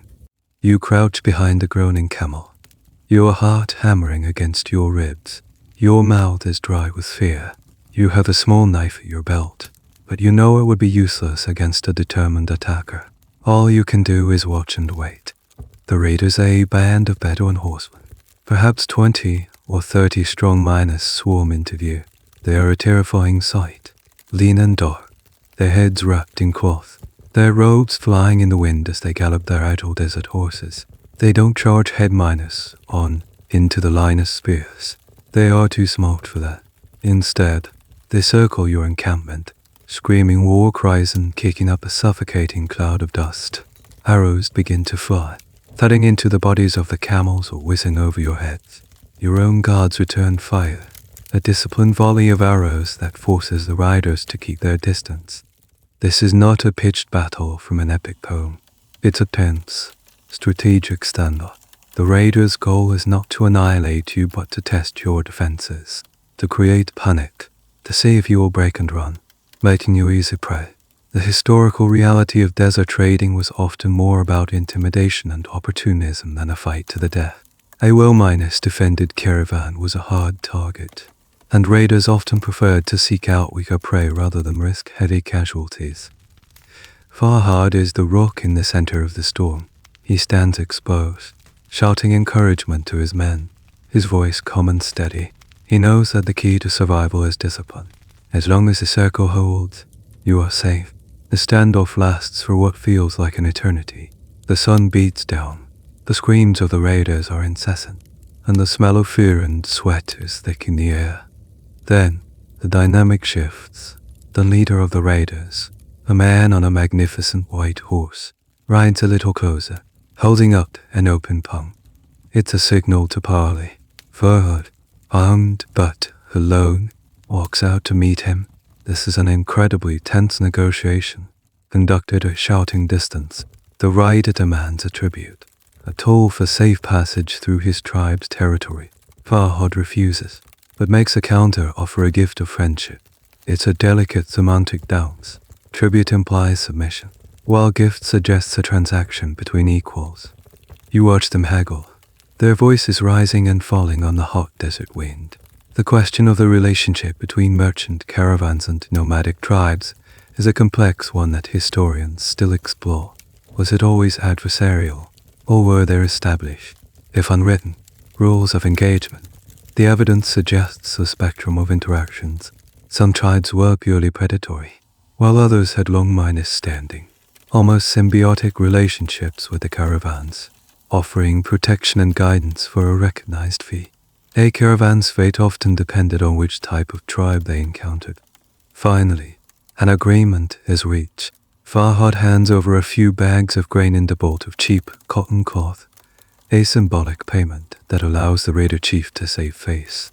The raiders, perhaps deciding that a direct assault would be too costly, accept the offering with a final, defiant shout. Their leader wheels his horse around, and the entire band gallops away, disappearing back into the shimmering heat from which they came. A collective sigh of relief ripples through the caravan. You are alive. You are shaken. Your knees wake. But you are unharmed. The guards tend to a few minor wounds. 2 camels are dead, riddled with arrows. It's a loss, but a manageable one. You have survived not through heroism, but through discipline, preparation, and the shrewd diplomacy of your leader. You have stared into the face of one of the Silk Road's most iconic dangers and come out the other side. The experience leaves you with a newfound and deeply personal respect for the courage and professionalism of the men who made a living on this perilous road. After the harrowing encounter with the desert traders, the caravan pushes on with a renewed sense of urgency. The landscape remains stark and unforgiving, but after several more days of hard travel, a new sight appears on the horizon. It's not a mirage this time. It's a stunning, honey-scarlet colonnade of stone pillars rising directly from the desert floor. You have reached the legendary city of Palmyra. Even in its current state, the city is breathtaking. A grand, monumental avenue, flanked by hundreds of Corinthian columns, stretches for more than a kilometer through the heart of the ruins. It's an avenue built for processions, for triumphs, for a city that saw itself as a pure overhome. But as you draw closer, you see that it is a city of ghosts. Many of the columns support nothing, standing as lonely sentinels. The temples are roofless, their inner sanctuaries exposed to the sky. The great archways led from one ruined plaza to another. Palmyra is a shadow of its former glory. You are witnessing a key historical moment. In its heyday, a few centuries before your arrival, Palmyra was one of the most powerful and wealthy city-states in the entire region. It was the bride of the desert, a vital intermediary that grew fantastically rich by facilitating and controlling the trade between the Roman Empire and the Parthian and later Sasanian East. Its most famous ruler, the ambitious Queen Zenobia, had even carved out her own empire, briefly challenging the might of Rome itself before being defeated and captured. Now in your time, the city is a semi-minus abandoned relic. It's still inhabited, a small town nestled among the monumental ruins, and it still serves as a stop for caravans. But its golden age is long past. The Grand Avenue is no longer trod by legions and queens, but by your dusty camels and a few local goat-herders. Standing in the middle of this majestic decay is a powerful, melancholic experience. You are walking through the corpse of a great city, a testament to the fact that even the most powerful trading empires can vanish. You spend a day exploring the ruins. The art and architecture are a fascinating fusion of styles. You see the familiar forms of Greco-Roman temples and colonnades, but the decorative carvings feature distinctly Eastern motifs. The statues of local nobles depict them in Roman style to gas, but their faces and hairstyles are clearly Semitic. This blending of cultures is the very essence of Palmyra. It was a city that looked both east and west, a true cultural bridge. This unique hybrid style is Palmyra's most important contribution to art history. While wandering through the city's vast necropolis, you encounter one of its most unique and quirky features, the funerary portraits. In the tombs of wealthy Palmyrene families, you see stone busts carved with incredibly lifelike, soulful portraits of the deceased. The men are shown as dignified merchants. The women are draped in fine jewelry and elaborate headdresses. Their large, staring eyes seem to gaze directly at you from across the centuries. These portraits are not idealized gods or kings. They are the faces of the real people who built this city, the caravan bosses, the financiers, the civic leaders. It's an incredibly intimate glimpse into the society that thrived here. You feel a connection to these long-dead merchants, your predecessors on this very road. The reasons for Palmyra's decline are a subject of ongoing debate among historians. Was it solely due to the Roman reconquest, which crushed its political independence? Or were there economic factors at play as well? Some scholars argue that a shift in major trade routes, with more commerce moving to sea routes or more northerly land routes, slowly starved the city of its economic lifeblood. Others point to environmental factors, like the desertification of the surrounding pastoral and deaths, which made supporting a large population increasingly difficult. It was likely a combination of all these factors, a perfect storm of political, economic, and environmental change that brought the bride of the desert to her knees. As you sit in the evening, watching the setting sun cast long shadows through the colonnade, you reflect on what Palmyra represents. It's a warning. It's proof that a city, or a civilization, that depends solely on being a middleman, is in a precarious position. Its fortunes can change with the shifting sands of politics and trade. The city's very existence was tied to the flow of goods along this road, and when that flow faltered, so did Palmyra. The experience is profoundly different from your time in Gaochang, the city of the fallen kingdom. Gaochang felt like a place with a living memory of its independence. Palmyra feels like a place whose memory has already faded into myth. Its grandeur is too immense, its fall too complete. It's a powerful lesson in impermanence. The Silk Road gives, then the Silk Road takes away. Tomorrow you will leave this city of ghosts behind, but the image of its proud, lonely columns standing defiant against the desert sky will be etched into your mind forever. The days of travel after Palmyra feel different. A new scent is on the wind, something you haven't smelled in nearly 2 years. It's a faint, briny tang, a coolness that promises an end to the endless dust. The landscape begins to change, the barren desert giving way to scrubby hills dotted with olive groves and vineyards. You are leaving the great arid zones of Central Asia and the Middle East behind and entering the Mediterranean world. Then, one morning, your caravan crests a low hill, and you see it. It's not a city, not a mountain, but a vast, shimmering expanse of the deepest, most impossible blue, stretching all the way to the horizon. Your heart leaps in your chest. After more than a year of trekking across endless land, across deserts and mountains that seem to have no end, you are looking at the sea, the Mediterranean. You have heard stories and seen drawings of the sea, but nothing prepares you for the reality, the sheer, overwhelming scale of it, the way the sunlight dances on its surface, the white fringe of surf breaking gently on a sandy shore. The caravan picks up its pace, the men and animals drawn forward by an invisible pull. You finally reach the coast near the ancient city of Antioch. You dismount from your pony and walk, almost in a daze, towards the water's edge. You take off your dusty boots and step onto the sand. It's warm and soft. You walk to where the waves are breaking and let the cool, salty water wash over your feet. The sensation is electrifying. You cup some of the water in your hands and taste. It's briny, clean, and utterly alien. You look back towards the east, the direction from which you came. Thousands of miles of dust, sand, and rock lie between you and your home in Chang'an. And before you lies this immense, watery world, the gateway to the other half of civilization. It's a profound, emotional moment, the culmination of a journey that has pushed you to your limits. The city of Antioch itself is a revelation. It is one of the great metropolises of the Eastern Roman Empire, or as historians would later call it, the Byzantine Empire. It is a city of stone and marble, not mud minus brick and earth. The architecture is distinctly Roman, with grand public buildings, theatres, and a massive hippodrome for chariot racing. The streets are paved and colonnaded, and a complex system of aqueducts brings fresh water into the city.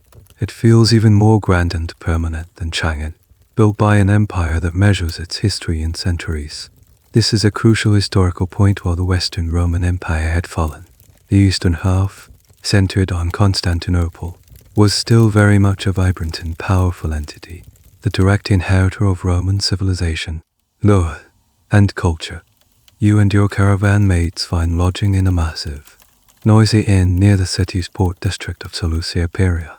The atmosphere is completely different from the quiet, orderly caravanserais of the east. It's boisterous, filled with sailors, dockworkers, and merchants from every corner of the Mediterranean. Egyptians, Greeks, Italians, North Africans. You share a meal of grilled fish, anise, and crusty bread, washed down with a shot, resinous wine. The flavors are new, bright, and exciting. You take a walk through the city and are struck by the public nature of its society. You see grand public bathhouses where people of all classes gather to bathe, socialize, and do business. You see vendors selling street food on every corner, a kind of ancient fast minus food culture. You also see the profound influence of Christianity. Unlike in Persia, where it was a minority faith, here it is the dominant, state minus sponsored religion. Churches are everywhere, from grand basilicas to small neighborhood chapels. You see monks in dark robes and priests with impressive beards. The iconography of the cross is a common sight, carved on buildings and worn as jewelry. One of the quirky local industries you discover is the production of charms and relics. In the market, you see vendors selling small vials of holy water from the Jordan River, splinters of wood claimed to be from the true cross, and tiny clay tokens stamped with the image of a famous local saint, Simeon the Stylites. Saint Simeon was a real and famously eccentric ascetic who lived for decades on top of a pillar not far from Antioch. He became a massive tourist attraction in his day, and the sale of souvenirs related to him was a booming business. It's a fascinating glimpse into the commercial side of ancient faith. The city is not without its tensions. The question of which civic theological interpretation of Christianity was correct was a matter of life and death, and Antioch was a hotbed of doctrinal disputes. Debates over the nature of Christ, was he divine, human, or both, were not confined to seminaries. They were argued passionately on the streets, in the baths, and in the marketplace.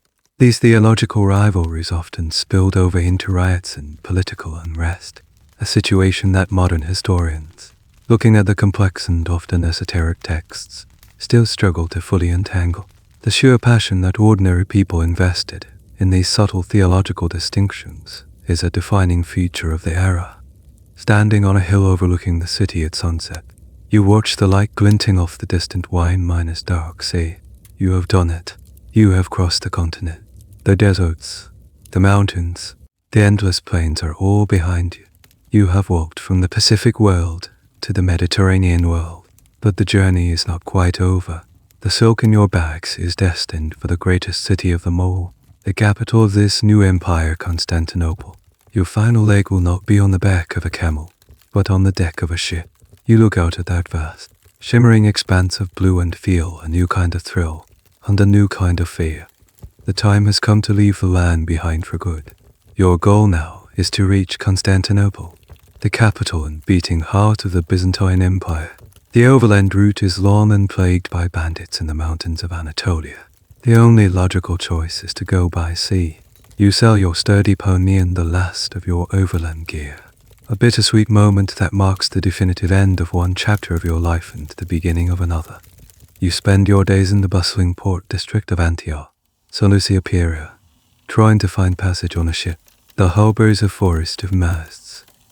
The ships are completely alien to you, different from the flat, minus-bottomed river barges of your homeland. These are seagoing vessels stout, round minus-hulled merchant ships called dromonds, with a large, square sail on a central mast and a bank of oars for maneuvering in harbor. The air is thick with the smell of salt, tar, and fish, and the noise is a constant clamor of sailors shouting in Greek, the creak of ropes, and the clang of hammers from the shipyards.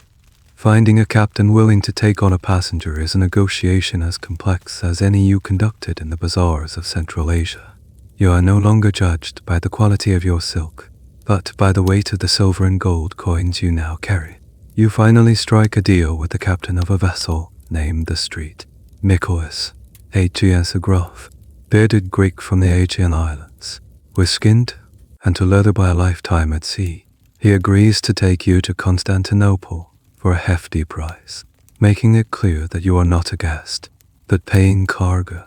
You will have a small space on the deck, and you will provide your own food.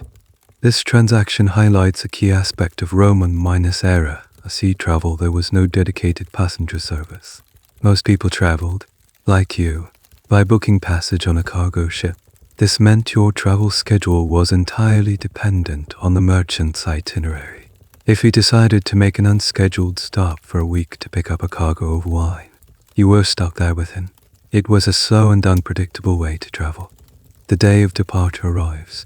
You board the Street, Nicholas, finding a small spot on the crowded deck to stow your pack. The deck is a chaotic scene. Tiled high with amphorae of wine and olive oil, sacks of grain, and cages of chickens.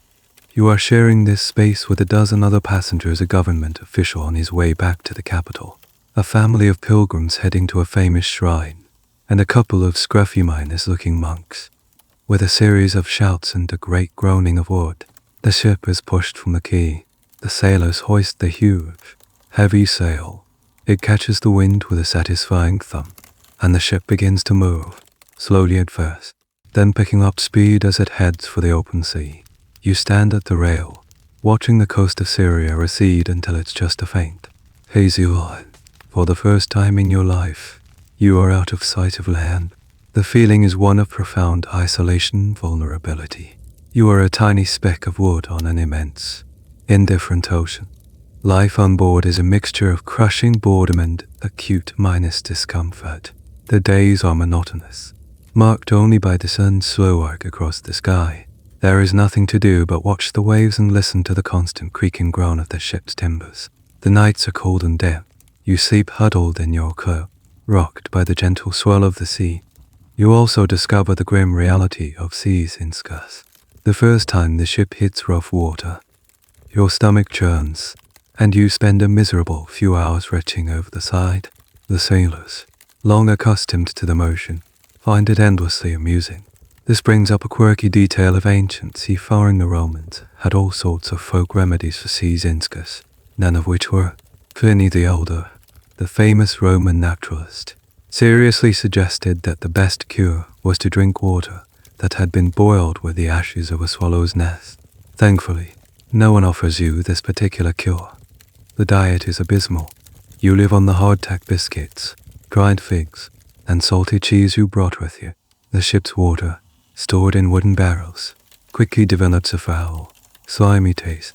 You long for the fresh melons of Turpin or the hot tea of the desert caravans. The ever-present risk of the journey is also a topic of conversation.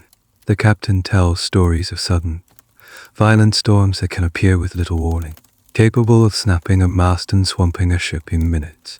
But the more immediate danger is pirates. The Byzantine navy did its best to patrol the sea lanes, but pirate crews, often based in the secluded coves of the Anatolian coast, were a constant menace. The question of the actual prevalence of piracy in this period is debated by historians. Some sources paint a picture of a sea swarming with corsairs, while official records might suggest it was a more sporadic problem. The truth, as always, probably lies somewhere in between. Your captain, however, is taking no chances. A small contingent of armed marines is on board, their presence a grim but reassuring reminder of the dangers. Days turn into a week. You sail north, keeping the coast of Anatolia in sight to your right. You pass by rugged cliffs, small fishing villages, and the ruins of ancient Greek and Roman cities. It's a journey through history, a landscape steeped in myth. The captain points out landmarks, telling you stories of Jason and the Argonauts, of the Trojan War, of the travels of Street. Third, the sea is not an empty space. It's a canvas of stories. You are being transformed once again. The patient, plodding rhythm of the camel has been replaced by the lurching sway of the ship. The vast, static landscape of the desert has been replaced by the constantly moving, changing surface of the sea. You are no longer all and creature. You are learning the ways of the water, a final, crucial adaptation on your long road to the center of this new world. After what feels like an eternity of blue water and bland biscuits, the character of your sea voyage begins to change. The ship turns west, leaving the open Mediterranean behind and entering a narrow, busy strait. This is the Hellespont, the legendary Dardanelles. The water is crowded with shipping traffic, other merchant vessels, small fishing boats, and sleek, fast-moving Byzantine naval patrols. The land is close on both sides now, a reassuring presence after the vast emptiness of the open sea. You are entering the Imperial Highway, the maritime approach to the capital. The ship navigates through the Sea of Marmara, and the sense of anticipation on board is palpable. The other passengers, who have been listless and bored for weeks, are now animated, constantly pointing towards the northern horizon. The captain, usually gruff and reserved, allows himself a small smile. Soon, he says to you, nodding towards the prow, you will see the Queen of Cities. And then you see it. At first, it's just a smudge on the horizon, a low-lying silhouette. But as you draw closer, it resolves into a stunning panorama, a city that seems to rise directly from the water. You see a skyline of countless domes, of gleaming marble palaces, and of massive, impenetrable walls that run right down to the sea's edge. At the very tip of the peninsula, you see a cluster of magnificent buildings, dominated by the unmistakable, colossal dome of a church so vast it seems to defy the laws of physics. This is Constantinople. As your ship sails into the Golden Horn, the city's natural, deep-water harbor, you are overwhelmed by the sheer scale and magnificence of what you are witnessing. This is the single most important and well-defended city in the entire world, and its location is a stroke of strategic genius. Situated on a triangular peninsula, it's protected by sea on two sides and by a series of the most formidable defensive walls ever built on the third. This geography is the key to its longevity. For 1,000 years, Constantinople would stand as the bulwark of Christendom against invaders from the east. Its walls and its fleet the keys to its survival. Your ship drops anchor in a harbor, so crowded it looks like you could walk from deck to deck all the way across. The water is choked with vessels from all over the known world. You see the familiar round-hauled ships of the Mediterranean, but also longboats from the north, crewed by fair-haired giants the locals call Varanians Vikings, and smaller, swifter vessels from the Arab lands to the south. The port is a microcosm of the empire's vast commercial reach. This breaking is a shock to the system. After weeks at sea, your legs feel wobbly and unsteady on solid ground. You are swept up in the chaotic throng of the waterfront merchants shouting, porters carrying heavy loads, city officials in their embroidered tunics inspecting cargo, and money changers clinking their coins. The city smells of sea salt, fish, and wood smoke, but also of incense from the nearby churches and baking bread. You find a room in a traveler's inn, a Pandok Ion, and for the first time in what feels like years, you sleep in a real bed in a private room. The next day, you set out to complete the final task of your long journey to sell your silk. You make your way to the Mies, the city's main, colonnaded thoroughfare. It's the ceremonial and commercial spine of Constantinople, a river of humanity flowing from the city gates towards the imperial palace. Here, you encounter a quirky and fascinating aspect of the Byzantine economy, its extreme regulation. You can't just set up a stall and sell your wares. You must go through the proper channels.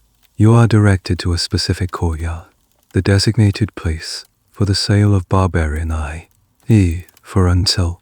Here, your goods are inspected by a guild official, a stern man with a ledger and an inkpot. He assesses the quality of your silk, weighs it, and quotes you the official state minus set price. There is no haggling. This is not the free minus for minus all bazaar of Samarkand. The Byzantine state kept a tight grip on key industries, especially the silk trade. The price, quality, and sale of silk were all controlled by a powerful and secretive artisans guild, operating under imperial charter. This was done to protect the domestic silk industry, the secret of which they had famously stolen from China centuries before, and to ensure the state got its share through taxes. The question of how effective this state control was in reality is a topic of historical debate. While the official system was rigid, many historians believe a thriving black market existed, where smugglers and corrupt officials bypassed the guilds to make a greater profit. The tension between official regulation and illicit trade was a constant feature of the Byzantine economy. You accept the official price. It's less than you might have gotten in a free market, but it's still a fortune, more money than you have ever seen in your life. The official counts out a pile of gold coins, the solidus, each one stamped with the image of the reigning emperor. You stare at the pile of gold. This is it, the culmination of 2 years of travel, risk, and hardship. You have successfully transported a fragile, luxury good across the entire breadth of the Asian continent and sold it in the capital of the Western world. You take the heavy purse of gold and walk out into the bustling street. For the first time, you are not a traveler with a destination. You have arrived. Your quest is over. You are a stranger in the greatest city on earth, with a small fortune in your pocket. The feeling is a strange mixture of triumph, relief, and a profound, unsettling sense of what now? You have walked the entire length of the Silk Road. You have seen the wonders of the world. Then now, at the end of the road, you find yourself at the beginning of a new, unknown life. The journey is over, but your time in Constantinople has just begun. With a heavy purse of gold coins feeling both like a triumph and a burden, you decide to do what every visitor to this city has done for 1,000 years. You become a tourist. You want to see the wonders that make this the Queen of Cities. And there is only one place to start: the colossal church whose dome has dominated the skyline since you first saw the city. The Hagia Sophia, the Church of Holy Wisdom. You approach it through a series of broad, marble-minus paved plazas. The building is so massive that it's hard to take in all at once. It's a mountain of brick and stone, a complex of domes, semi-minus domes, and towering buttresses. It doesn't have the soaring, pointed grace of a later Gothic cathedral. It has a powerful, earthbound solidity, a testament to the raw ambition of its builder, the Emperor Justinian. This is the mother church of the Orthodox world, the most important and sacred building in the entire empire.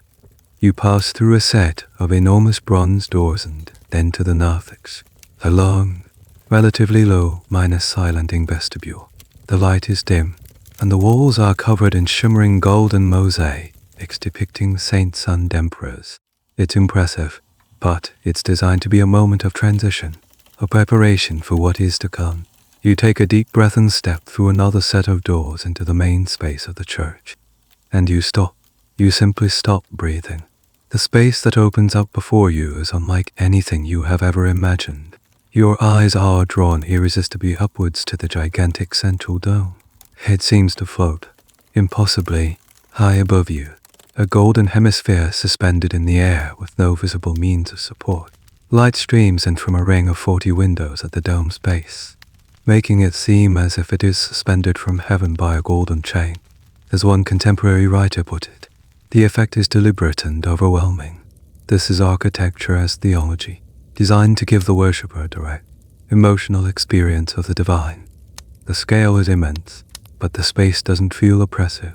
It feels light, airy, almost infinite. The light reflecting off the millions of tiny gold mosaic tiles, the polished marble walls of green, white, and purple, and the vast, unobstructed central space create an atmosphere of profound and luminous peace. You feel utterly insignificant and yet, at the same time, part of something vast and glorious. You finally understand the famous quote attributed to Justinian upon its completion: Solomon, I have outdone thee. You spend hours just walking around, craning your neck, trying to comprehend the engineering miracle above you. This dome was a revolutionary piece of architecture. The question of how the architects, Anthemius of Tyre and Isidore of Miletus, managed to place a massive circular dome on top of a square base is a classic problem of architectural history. Their solution, the use of four massive piers and triangular structural elements called pendentives, was a stroke of genius that would be copied for centuries. As you explore, you notice a quirky and very human detail on one of the marble railings of the upper gallery. It's a piece of graffiti, carved into the stone centuries ago. It's not in Greek, but in ancient Norse runes. It says something like Helvedan was here. This is a real piece of graffiti, left by Vieyr and Gion Guardsman, one of the Viking mercenaries who served in the Emperor's elite bodyguard. It's a startlingly personal and anachronistic touch, a reminder that this grand, sacred space was also the daily workplace for generations of ordinary, and sometimes poor, soldiers from faraway lands. You also get a sense of the political power intertwined with this religious space. You see mosaics depicting emperors and empresses offering gifts to Christ and the Virgin Mary. This is a clear statement: the emperor is God's chosen representative on earth, the protector of the faith. The church and the state are two sides of the same golden coin. The Hagia Sophia is not just a place of worship. It's a theater for the grand ceremonies of the imperial court, the place where the power of God and the power of the emperor become one. The debate among historians about the Hagia Sophia is not about its beauty, but about its context. How did a state in the 6th century, seemingly on the brink of collapse and bankrupted by wars, manage to fund and construct the most ambitious building in the world? Some scholars see it as an act of supreme faith and imperial confidence.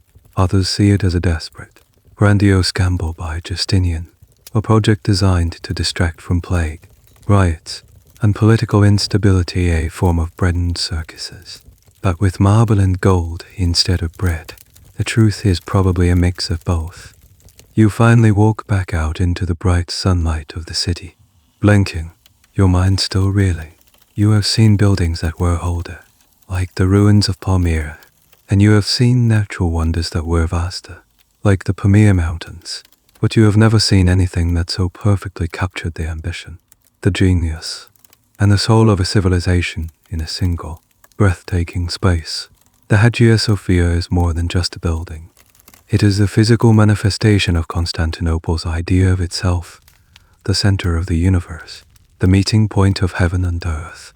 And you, a traveler from the other side of the world, have been granted a glimpse of its glory. Your days in Constantinople settle into a new kind of rhythm, one of exploration and observation. You've completed your merchant's journey, and now you are simply a traveler, a ghost from another world, drifting through the capital of this one.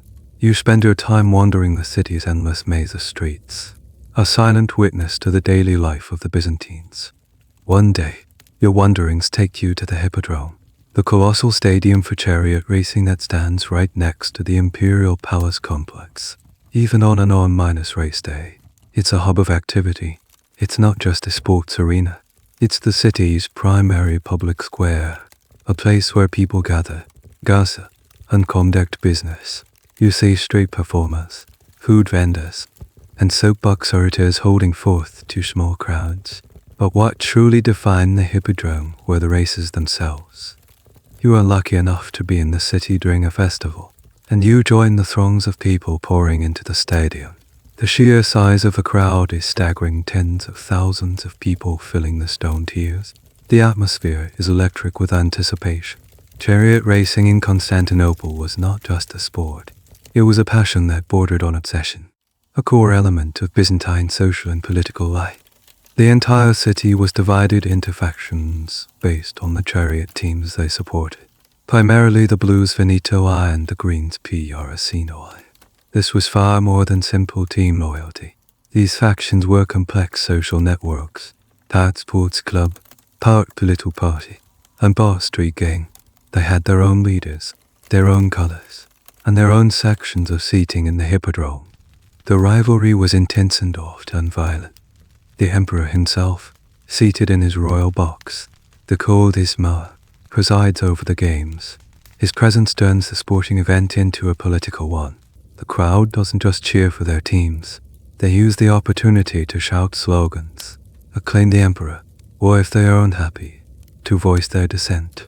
The Hippodrome was one of the few places where the common people could directly interact with their ruler.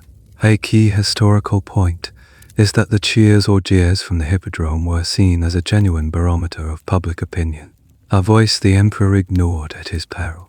The infamous sneaker riots, which almost toppled Emperor Justinian, began as a brawl between the blue and green factions right here in the stadium. The race begins with a blast of trumpets. The 4 horse chariots burst from the starting gates, their light to wheeled frames rattling, the drivers leaning precariously forward. The thundering of hooves and the roar of the crowd is a physical force that you feel in your chest. The race is a brutal, chaotic spectacle of speed and danger. Chariots collide, wheels lock, and crashes are frequent and spectacular. It's a high speed, high stakes ballet of violence and skill. You find yourself caught up in the frenzy, screaming along with the crowd, your allegiance shifting with each turn of the race. After the races, you learn about a more quirky and less public side of the Byzantine obsession with spectacle, the imperial menagerie. Within the sprawling grounds of the Great Palace, the emperors maintained a collection of exotic animals, sent as diplomatic gifts from around the world. There were lions, leopards, and even, according to some accounts, a giraffe. These animals were not just for amusement. They were living symbols of the empire's global reach and power. To possess a creature from a faraway land was to symbolically possess that land itself. You don't get to see it. Of course, it's reserved for the court, but you hear the whispers and stories about it in the city's taverns. In the evenings, you explore the city's other entertainments. You discover the Byzantine love for theater. Though it's not the high-minded tragedy of ancient Greece, the popular shows are mimes and pantomimes and raucous, often crude comedies filled with slapstick, satire, and scantily minus-clad actresses, which work constantly being condemned by the city's stern bishops. The question of what these popular entertainments tell us about Byzantine society is a source of much scholarly discussion. Did the brutal spectacle of the hippodrome and the lowbrow humor of the mimes represent a decline from the classical ideals of Rome and Athens, or were they simply a different, equally valid form of popular culture, reflecting the tastes and anxieties of a new era? Some historians argue that these spectacles acted as a social safety valve, a way to channel the populace's energy and frustrations into control, not minus destructive outlets. Others see them as a tool of social control, a way for the state to distract the masses with bread and circuses while maintaining its iron grip on power. As you leave the hippodrome, the roar of the crowd still ringing in your ears, you feel like you have finally understood the pulse of this city. It is a city of profound piety, as you saw in the Hagia Sophia, but it is also a city of visceral, bloodthirsty, and passionate spectacle. It is a society that contemplates the divine nature of Christ with one breath and screams for the death of a fallen charioteer with the next. It's a city of contradictions, of high theology and low comedy, of sacred rituals and profane riots. It is complex, vibrant, and utterly, dangerously alive. And you are here, a silent observer, trying to make sense of it all. Years have passed. The gold coins you earned from your silk have long since been spent on lodging, food, and the simple necessities of life. You are no longer a wealthy merchant or a wide-minded tourist. You have become a resident of Constantinople, a familiar face in your neighborhood. Though you will always be an outsider, you have found modest work as a scribe's assistant, your knowledge of strange lands and your facility with the brush making you a useful novelty. Life is quiet, routine, and a world away from the grand adventures of your youth. You still live in the shadow of the great city, but you now see it through different eyes. You see the cracks in the marble, the poverty in the alleys behind the grand colonnades, and the weariness in the faces of the common people. You've seen emperors come and go, their grand processions a familiar sight. You've seen the city celebrate triumphs and mourn defeats. You have survived riots over bread shortages and outbreaks of the plague that swept through the crowded tenements. You have become part of the city's anonymous, resilient mass. One day, you find yourself walking along the city's ancient land walls, the walls of Theodosius. This is your favorite place for a quiet walk. This triple line of fortifications, a wide moat, a low outer wall, and a massive inner wall studded with nearly 100 towers is the city's ultimate shield. For centuries, they have stood unbreached, a symbol of Byzantine strength and engineering prowess. They are arguably the most successful and influential defensive system in history.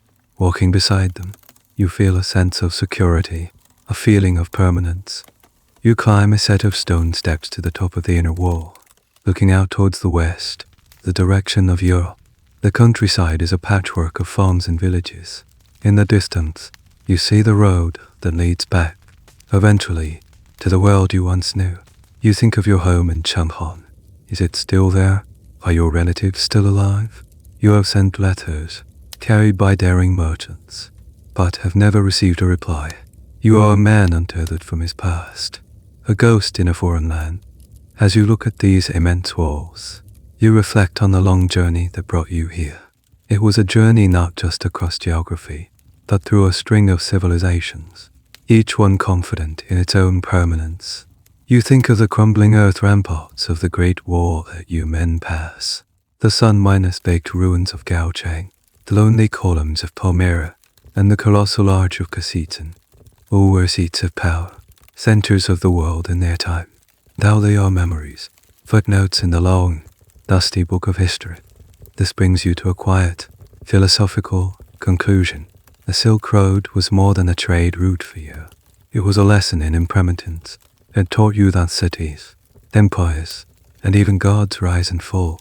The only constant is the road itself, the human desire to see what is over the next horizon, to trade, to connect, to learn. You hear the sound of a horn from a nearby gate. A small detachment of the Imperial Guard is marching past, their armor glinting in the afternoon sun. They are the defenders of this city, the latest in a long line stretching back to the legions of Rome. They look proud, invincible, but you know better. You've seen what time does to walls and to empires. The historical debate about the fall of empires is one you now understand on a personal level. Historians argue about the causes: economic collapse, military overreach, internal decay, climate change. They analyze data and study texts. But for you, it is simpler. Things just end. The vibrant life of a city drains away, leaving behind bones and ghosts. The energy moves elsewhere. You wonder, looking at the proud guards and the immense walls, if this city, the queen of all cities, will one day suffer the same fate. Will a traveler in 1,000 years walk through the ruins of the Hippodrome and wonder what kind of people lived here? The thought is no longer frightening, just deeply, profoundly melancholy. You turn your back on the west and look back into the city. You see the golden dome of the Hagia Sophia, still gleaming, a beacon of faith and power. You see the smoke rising from 1,000,000 cooking fires. You hear the distant, familiar murmur of the endless crowd. For now, this city lives. It breathes. It endures. And you are a part of it. You are a piece of silk from the east that has been woven inextricably into the rich, complex, and ultimately fragile tapestry of this eternal city. You are home, in a way you never expected to be. You came here seeking fortune, but what you found was a life, a strange, unexpected, and quiet life at the very end of the road. The sun dips slow, casting long, gentle shadows across the ancient stones of the wall. The murmur of the great city below begins to soften, its sharp edges blurring into a low, steady hum, like the breathing of a sleeping giant. The air grows cooler, carrying the scent of the sea and the first hints of evening jasmine from a hidden courtyard garden.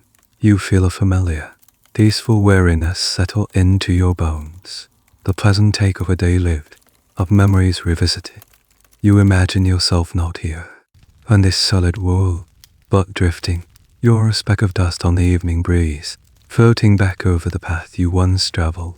You drift over the sapphire Aegean, past the isles of myth and legend.